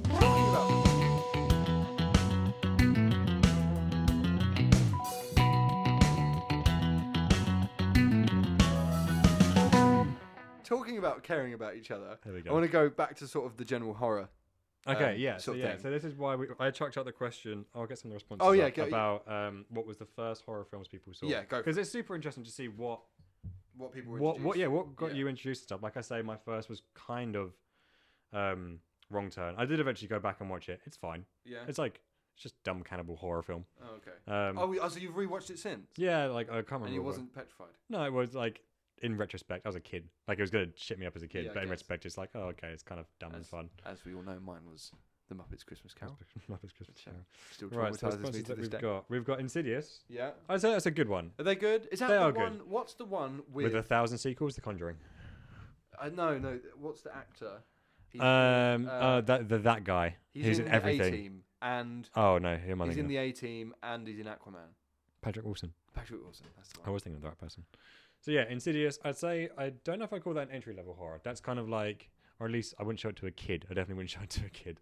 No. It's quite scary. I wouldn't Yeah. show it to Cameron. Okay, I'm not going to say kid anymore. I'm going to say would I show it to Cameron? Okay, there we go. Because I'm sure there are a lot of kids that can handle horrors better than I Almost can. certainly. The Descent is another one. This is a good game. This is a very good game. Would Cameron watch it? Would we give it to Cameron? There we go. I would be inclined to give you The Descent. The Descent isn't. Really? It's scary. Don't get me wrong. It is scary. It's got a few jumpy moments in it. It has the worst jump scare I've ever had in a film. Really? Not as in terms of like it was a bad jump scare, as in terms of it like shit me up for a second. Fine. Because there's like, I don't want to spoil it, but I doubt you're ever gonna watch it. I might sit you down and make you watch it. You'll forget by then, hopefully. But basically, like the whole story is about these people that go spelunking, which is when you go into a cave with all the cave Oh stuff yeah, and cave stuff. Cave. Well, you Sam does cave that frequently. frequently. That's whilst where I'm looking going for after gold. this. Yeah. And basically they get trapped underground essentially, and they find weird mole people. Like Mole people. Like, or not? They're not actually mole people. They're like basically these like weird creatures that have learned to live underground. Okay. So they're like, I think they can't. Worms. Yeah, it's just a worm. No, but they're like kind of humanoid. They're like weird humanoids that have adapted to living. They're like trolls from or like goblins. Trolls World Tour. Trolls World Tour. Same universe as The Descent. Yeah, they're weird albino underground creature things. But there's a jump scare, and the reason why it messed me up so much is so I can't remember if the whole film is found footage or not. I remember this exact shot is though, where basically like they're in like a big open bit. Imagine it with your mind. I'm imagining. We are doing theatre of the mind currently. You're in a cave. Cameron's there. Sam's there. We've got headgear on. There's a camera.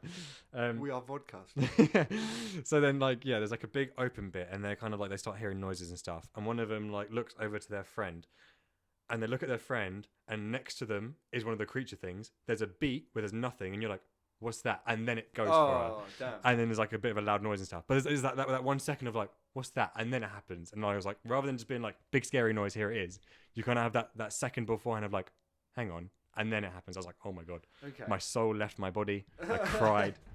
I can't think of like what jump scares I have. I tell you what I have seen. The one that always gets me, even though I know it's coming, is the one in The Dark Knight. That one always gets me. Which one? When the guy's looking out the window and the fake Batman slams Oh into the yeah. window. No, that is. Yeah, it does that. I gets me a lot. like every time I know exactly when it is. I'm like, it's gonna happen now. Now. And here we go. I tell you what I've seen. Sorry, no, wait. Continue with Okay. this. Continue with this. We've got one for 13 Ghosts. I think I've heard of that. I've not seen it. I don't know much about it. Who's this from? ACR 18. I don't know who this is. Okay.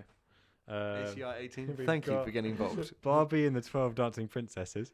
Who's that? That's from my good friend Jonathan Reed. There we go. Jonathan. To be fair, when I saw that, I googled it right, and I'm fairly. I have a vague not specifically that one, but I can picture that kind of Barbie film. I'm sure my sister's watching. But it settles in that nice little uncanny valley, like nightmare fuel of like Toy Story 1. You know how everything in Toy Story 1 that's not a toy looks like a living nightmare? Yeah. It's kind of like that. So I'd show it to Cameron. We're going to give it to him. All right, Jonathan, we'll let you have I'm going to that sit one. Cameron down and make him watch it and see how scared he gets. Thanks, Jonathan, for getting involved once again. And then from my friend Kate, we've got Orphan. I watched this recently. Interestingly, DiCaprio is a producer on it, I think, or something Really? like that. I remember seeing his name in the credits. And I was like, "Why? Who is he in this?" And he's not in it. I was like, "Oh, okay." And it's based. I think you could handle this easily. It's like it's based on a. I can't really talk about it without really revealing. There's a twist, and the twist's like if you know this. Well, don't tell the twist. Okay, If you think I can handle it. It's based on a true story, but what I'd say is it's got quite a good setup for the first half, and the second half just loses it and it gets ridiculous. Okay. Like in the last act, there was a shot of like a 4-year-old holding like a 44 Magnum, and I was like, this has lost all meaning now. Okay. Maybe you've told me about this. I might have done. Yeah, I think I might have heard a little bit. Yeah. Now, have we got any more? That's it. That's it. So what I wanted to quickly say is, Sam, he's a very caring friend. Am I? He cares for me. He thinks about me. Sometimes. No. But like when we're not together. Frequently, I sit there he's stroking my plushie of Cameron. This guy's face stapled to it. No, his actual face. It might be his actual Well, face. it could be. No, but Sam created me Oh, I did. a little list. I did. Do you have the list? Entitled, it's somewhere on our message threads, Yeah. on various messages. Yeah. Could be the messenger pigeon thread. Could be. The facts thread. Yeah. So, it would take a while to track it down. Particularly the stacks if of it's, documents that we communicated. Yeah, particularly if it is the messenger pigeon. It would take a while. Lots of delays. Lots of delays, the traffic, Airspace is ruined. Airspace is ruined all just the by our smog. pigeons. So anyway, he created me a list of he said horror films that I think Cameron would handle. Yeah. And I know that The Shining was on there. Yes. Which I know I need to see. Yes, and I know I want to watch bad The Shining Cameron with you. for not seeing that yet. Yeah. And I can't remember Because what that else. would, The Shining's on there. I think The Thing was on there. I think The Thing was on there because I could liked handle Alien. that. Yeah, you could definitely handle The Thing. The Thing isn't scary. It's just kind of gross. Okay. And that's what's cool about The it. original Thing. Yes, there is. The sequel is, the Sequel? original of The Thing is a remake. The original Thing is from like the 50s. Oh. Or maybe even earlier. I've not seen it actually. Okay. I've seen bits of it. I've been debating buying it. Okay. But then that's a remake, and there's a sequel from 2009, 10, that kind of era. Bad? It is bad. It's bad because Of the effects, isn't it? yeah. So the big thing about the thing is the fact that it's like the biggest masterclass of special effects ever. Yeah. Like if you ever want to look at like why is practical effects good, watch The Thing. Really? And like because for a film that came out in the mid 80s, must be. Yeah. It holds up like perfectly. Like I Yeah. could show that to someone now. Like I'm not saying like it looks like a film from now, but as in you can watch it and still thoroughly enjoy it as a film. Absolutely, yeah. I need to see it. And then the sequel, they wanted to do the same thing and have a whole practical effects team, and they built all the models and stuff. And there's like test footage of the models that look great, and then they were like, the studio was like, no, CGI it, and it's all awful like mid 2000s CGI Oh, that makes it look God. way worse. Like like how have you seen I Am Legend? Not yet. That's a good entry level horror film. Is that a horror? Kind of. I'd put it in the same category as A Quiet Place, 100%. Okay. All right. Like it's that kind of thriller, borderline horror. All right. There you go. There's one for your list. There we go. See, Sam, always caring about. There you go. Thanks, man. But I tell you what, we was going to do a what have we been watching recently segment. Oh yes. But we don't want to rip off another podcast. We'll just chat about things that we've been seeing. Yeah. and- So top 3 things. So that you've, the like, thing seen that I recently. watched yesterday, and I was like, maybe Cameron could handle this. I watched The Witch yesterday. Okay. Same guy that did The Lighthouse, Robert Eggers. Okay. It's got that. Isn't that a horror? Yes. Lighthouse. Kind of. Yeah, they are horrors, but they're more. Lighthouse, I bought them more as it's more a human drama. Okay. Great performance from Willem Dafoe. He's got a great line about lobster. What about Batman? Also great in it, yeah. Yeah. Yeah, The Witch. I think you could handle it. It's like it's not. It's unsettling. And it's Okay. quite creepy. Kind of like how he was describing the Woman in Black live thing. There's not really any jump scares in it. It's not jumpy. The Woman in Black live. Yeah, live and on tour. Live on tour at Wembley Stadium. Plus special guests, King Somewhat. Fuzz, Oh my god. Double Bill. Yeah, it's kind of I don't know if I would call it a slow burn. It kind of is. Again, it's only like an hour and a half. I watched it before work yesterday. Did a horror double bill yesterday. Oh man. And it's just really good. It does border on that wanky arty stuff we were just talking about. There's a lot of Really? hidden meanings and a lot of references to the Bible and stuff like that. It's very religious heavy. Oh, is it? Okay. Interesting. But it's super interesting. And the whole way through, and I had this with The Lighthouse as well. It reminded me of The Shining a lot. More the tension and atmosphere it creates. Okay. Like isolation and all those kinds of things. It's good. And it's got what's her face in it? What's that woman who is in she's going to be in that new Edgar Wright thing, and she's in the Queen's Gambit. Oh, Something Taylor. Anya Taylor-Joy. That's it. Is Because that I always, Anya. Anna or Anya? One of them. Something like that. Because I always get her mixed up. Not it's because the name's similar. Aaron Taylor Johnson. Aaron Taylor Johnson. Because it's the exact same initials. Oh yes. ATJ. Oh yeah. Of course. Yeah. So I think you might. I think you could probably handle The Lighthouse. Okay. Definitely, because that's more of like a character drama than it is a horror thing. Well, I tell you what I've seen. The horrors that I have seen. Okay. So obviously, The Muppets Christmas Carol. Yes. Being the peak. Goes without saying. Being the peak. I've seen bits of films. Obviously, I've seen The Woman in Black stage play. I've seen bits of the Woman in Black film enough to shit my pants. I've seen The Exorcist, which you don't like The Exorcist. I didn't like it because it was unsettling. Yeah, I found it very unsettling. Yeah, I recently watched that for the first time because that's one of the things where like we're doing this list of the 100 films that are crucial, and then I just find out about more films. I'm like, I should watch that. And then The Exorcist was one, and I was like, why haven't I seen The Exorcist yet? As someone that likes horror. Yeah, because I remember hearing about it as being like the scariest film of all time. Yeah, and it's people the were pinnacle. vomiting in the cinemas and leaving and all stuff this kind like of stuff. that. And I watched it, and I remember we watched it with a big group of people. Yeah, which I guess kind of that can make or break a film. I think. Yeah, there are certain films where I'm like, I want to watch that by myself, and other ones I'm like, I'd rather see that with a crowd. Yeah, like there's a few rom-coms that I really want to watch that I don't really want to watch on my own. We'll watch them together and hold hands. Yay! Like I really want to watch Silver Linings Playbook. Yeah. Because I really like David O. Russell, but I just don't want to watch it on my own. Fair enough. I'd rather watch something like Apocalypse Now on my own. Yes. You know. Similarly, I want to watch the Before trilogy with Ethan you Hawke. mentioned that. Because apparently, like I've seen a lot about like what's the best trilogy, and Lord of the Rings is on there, the Dark Knight trilogy is on there, the original Star Wars, and always the Before trilogy. Okay. And I'm like, I've never heard of them, never seen it, and I really like Ethan Hawke, so I'm gonna watch the Before trilogy. I think he's in Insidious, or he's in Is one he? of them.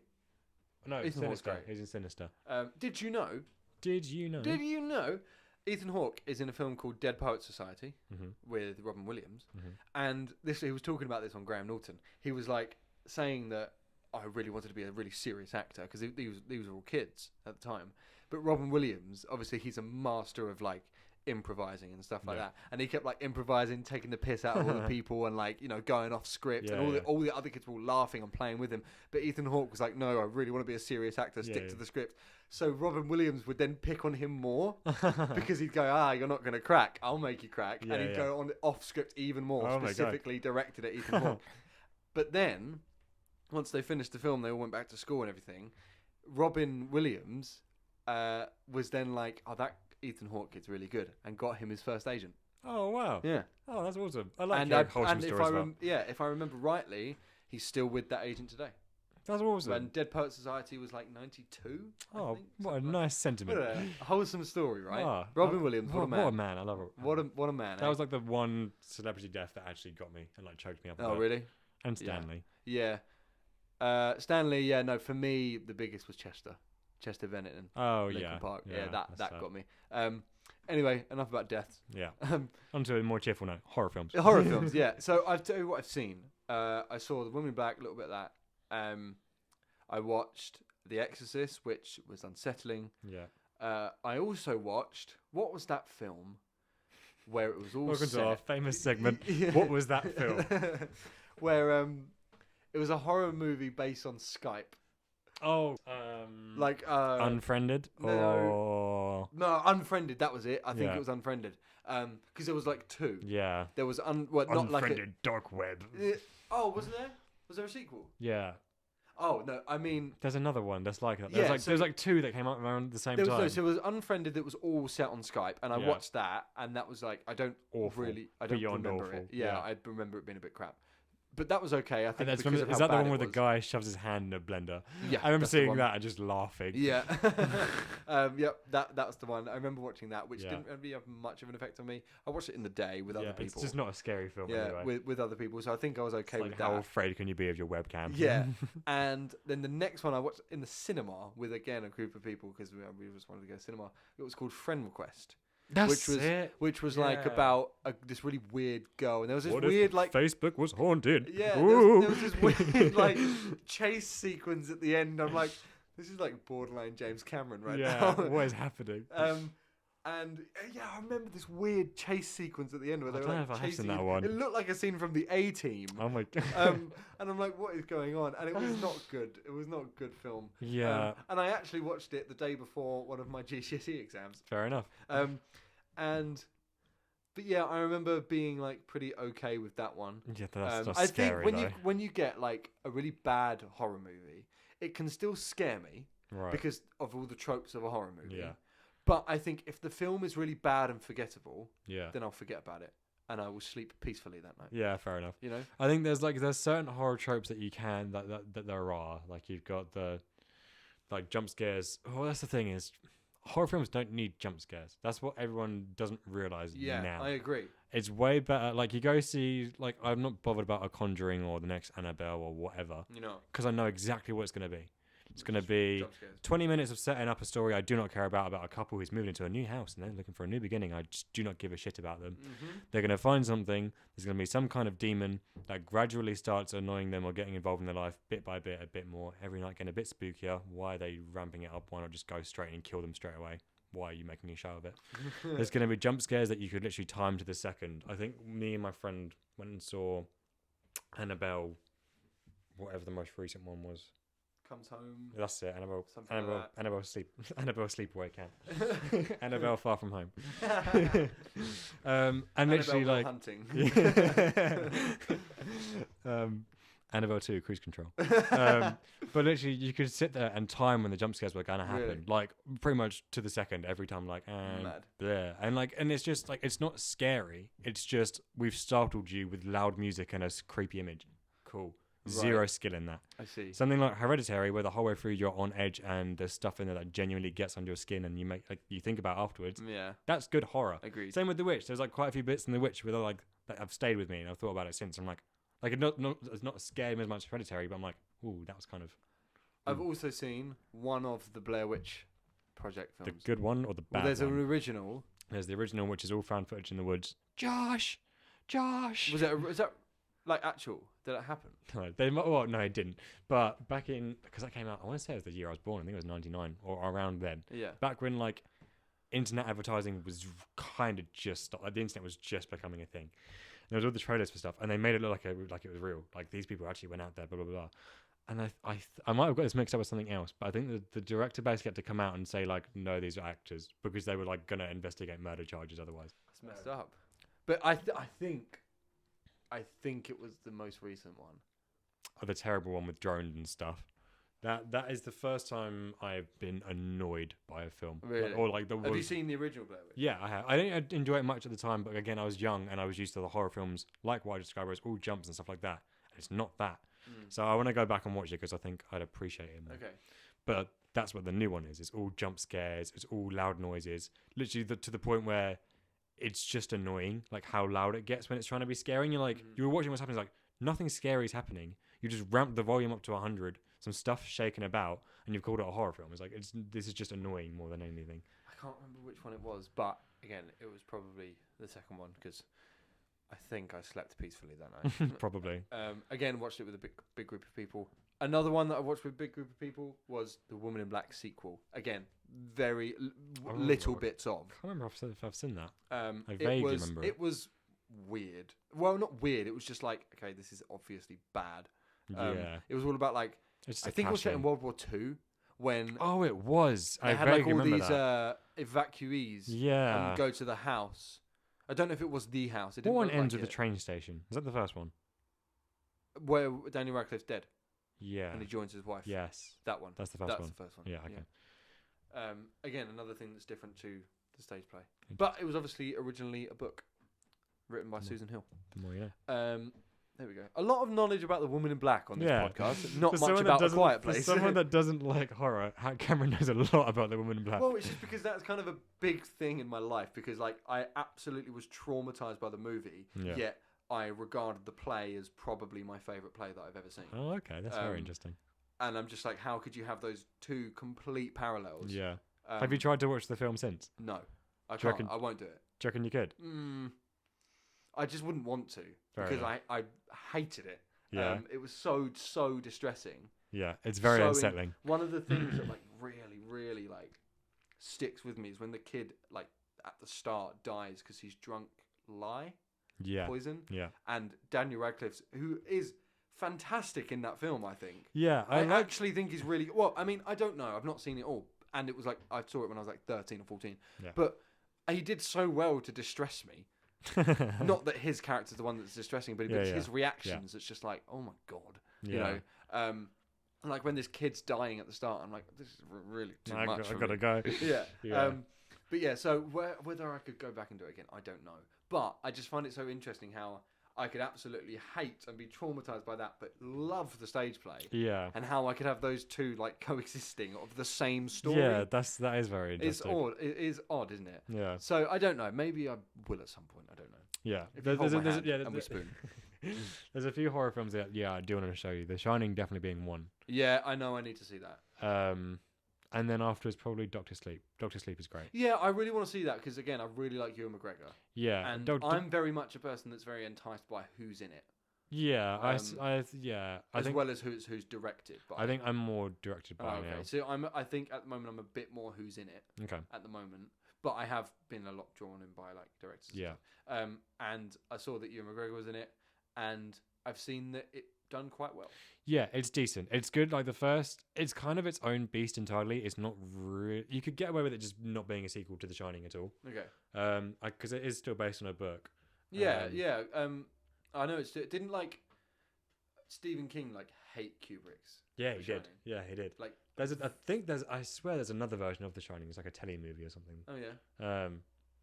No one talks about that one though. There's one film adaptation of a Stephen King book that he said is his favourite adaptation of one of his books. Oh, I wonder what that one is. I can't remember what it is. I feel like I've spoken to you about it before. But what Stephen King adaptations are there? Millions. Literally millions. Is it really? There's the It telly movie. There's the It newer one. There's like 2 versions of Carrie. Misery. Pet Cemetery. Stand By Me is Stephen King. Stand By Me. That was it. Oh, actually. It was Stand By Me. Oh, okay. I think that's right.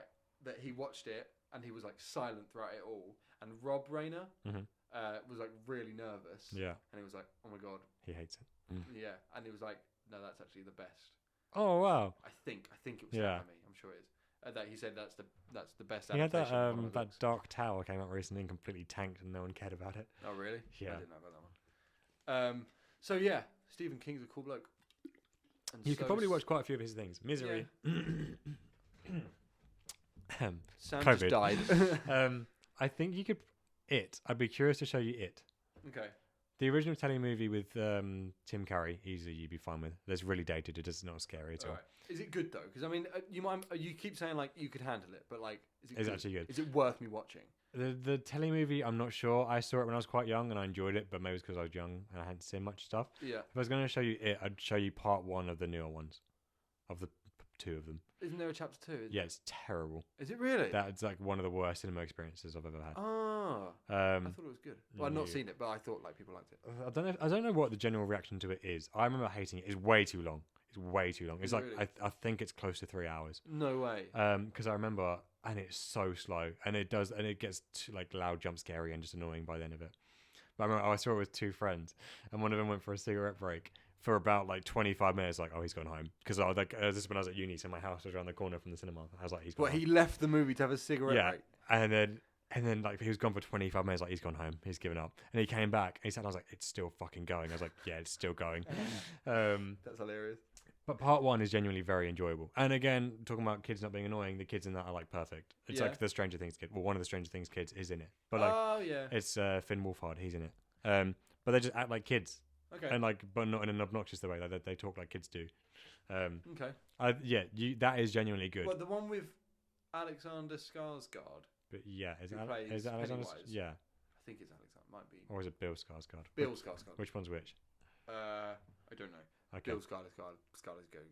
Yes. I'm pretty sure Alexander Skarsgård. The older one who's is- in Good Will Hunting. Think so. But I think he's also the one who plays Tarzan in The Legend of Tarzan with Margot Robbie. Okay, different person then, because there's Yeah. also Stellan Skarsgård. Stellan Skarsgård is the one in Avengers and Chernobyl. Yes, that's the one. I'm He's thinking of. fantastic. Yeah. Have you seen Chernobyl? No, I've not. You keep Gotta telling me watch I need to. Chernobyl. That's Yeah. brilliant. He's really good in it as well. But yeah, horrors, Horrors. good stuff. Recurring segment. I'm going to get Cameron to watch horror films. Yeah, and this we'll is we're discuss. gonna try and do like a little mini series sort of Yeah. thing of like I've watched. I'm gonna ramp it up like every week. So we've watched Quiet Place. Next week will be what's like the next step up from It? I think It. Will be Can we do The Shining? Because I want. Okay, yes, I've yes. got. I I think do that's want- on yeah. Now TV. I will watch The Shining. Okay. If I will try and. If you watch watch that, it like, soon, let this me know week. and I'll watch it. Yeah. Okay, we'll do that. And I tell you what if we did The Shining and Doctor Sleepwalk together? Yeah, I think. Yeah. Yeah, I remember enough about Doctor Sleep that I could talk about it. Okay, I'll watch them both close together. Yeah. So overall, A Quiet Place 1 and 2 is sick. Yep. For me, they kind of blend into one, but Yeah, like in a so- good way. Yeah, you could easily do this as a double feature because they're Yeah. very short Yeah, absolutely. and they really seamlessly flow into each other. Yeah, brilliant. I mean, they do literally just Yeah, like picks start up. and stop Yeah. and start. Yeah, for me, as soon as I watched the second one, I put both the films. I've got a top, I think, 30 list of my films on my notes on my phone now, and both of them went together. I think at number 10.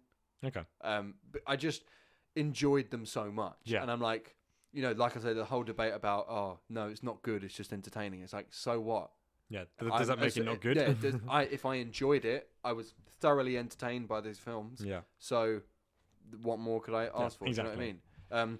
Like The Deer Hunter. I know that's a very good film. Did I enjoy it? No, not even slightly. Fair enough. So of course that's not going to be one of my favorites. Yeah. But I know that it's a good film. You Yeah. know. So yeah, overall, I think they're brilliant. I think the cast is fantastic. Emily Blunt is incredible. Yeah, I think She's very good at eye acting. yeah, So is everyone Krasinski. is great at eye acting. Their eye training is fantastic. It is. Okay. I think it does help that they're a real couple. Like you believe. Yeah, you do. You believe the struggle, you believe Yeah. the tension, and you believe the kind of love for the kids, even though they're not their actual Yeah. kids. Do they have kids? At least they do have I think kids. they do, Even though the actors obviously aren't their actual kids, but you Yeah. can tell that they're obviously using that used experience of husband and wife, mother Yeah, and father. those kids also didn't really seem to age between the sequels, which is also the difficult thing about having kids. Is kids grow up quick. They do, and noticeably. Yeah, I like you look imagine- at like the Stranger Things kids across seasons. There's like massive Do differences. you know if? I don't know how quickly they filmed it. Back Yeah. to Do you back. know if they filmed it back to back? Because I I'm know not they filmed sure. the Lord of the Rings trilogy back to back. Yeah, well, I'm trying to think because the first one was 2016. Is that right? No, 18. Was it? Yeah, 2018. Oh, bro. okay, way more than I thought. I it was. imagine they probably did Probably actually, then, yeah. because it was set to come out when 2020. I imagine they probably did film it back to Oh, back. okay. Don't know why I thought it was 2016. Because they don't look different at all. no, they don't. So I imagine they probably did. Yeah, So if they did grow up a little bit, it was literally in the space Like, of a year. yeah, You know, literally. or however long it took to make the movie. But yeah, so my overall thoughts is, yeah, the second one, my favourite thing about sequel, it's perfect. yeah. for I me. think I would call it a perfect sequel. And I just really, really enjoyed it. Yeah, I couldn't recommend them highly enough. And Yeah. if you are looking at getting into horror and sci-fi, I guess Yeah, I it's guess sci-fi light, it borderlines on, but it doesn't dive into it. But but it's it's like elements of. elements of because they're aliens. So Yeah, I'll give you exactly. that. Yeah, I think if you want to go for more sci-fi horror, then look at Alien. Yeah, definitely. And probably The Thing. Yes, definitely Yeah. the thing. I've not seen The Thing yet, but I will do. We shall. So yeah, if you want to kind of get into horror, like, not that I want to get into horror, like I say as if You I should want to get into but horror. There's Sam's, so many good horror films. Sam's making me, and I know there are like The Shining I need to see, and I really enjoyed Alien Yeah. and The Quiet Place Part 1 and 2.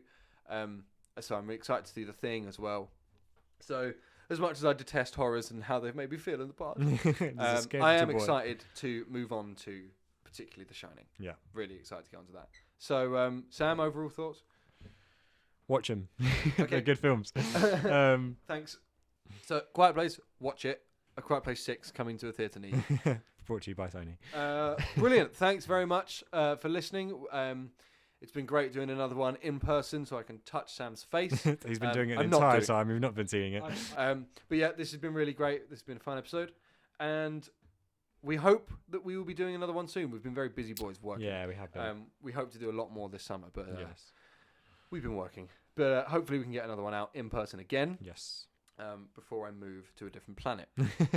His planet needs him. Yeah. Intergalactic war. So our social medias, Instagram is at Sights and Sounds Pod. Is that right? That is right. Sweet. At Sights and Sounds Pod, and then the YouTube is the Sights and Sounds Podcast. Yes. Well, if you just search the Sights and It Sounds does podcast, come up. I'm sure it will come up. Both I'm of sure we're us, not that underground. No. Well, Both maybe- of us are running the Sights and Sounds pod on Instagram. It's kind of both of us. So if you shoot a message, we will be bound to reply. Probably Sure. pretty Yeah, quickly. let us know. Let us know if you want us to do anything as well. Let us Yeah, know if you've got want stuff you want us to talk review, I don't know. The entire Sony The release entire schedule. Sony release schedule. Maybe we will, you know. Cheeky little bit of promotion. Oh, we're not sponsored by Sony, I promise. We are sponsored by Sony. Stop. Venom 2 in the cinema. Oh. Are we going to do an episode on Venom? I feel like we have to now. Yeah, I did watch it. I watched the first one. It was okay. It's fine. It was fun. I was going to call him Tom Hanks. Tom Hardy eats Tom a Hanks lobster. does great as Venom. Brilliant. Thanks very much, guys. It's been good fun. We'll see you soon. Bye.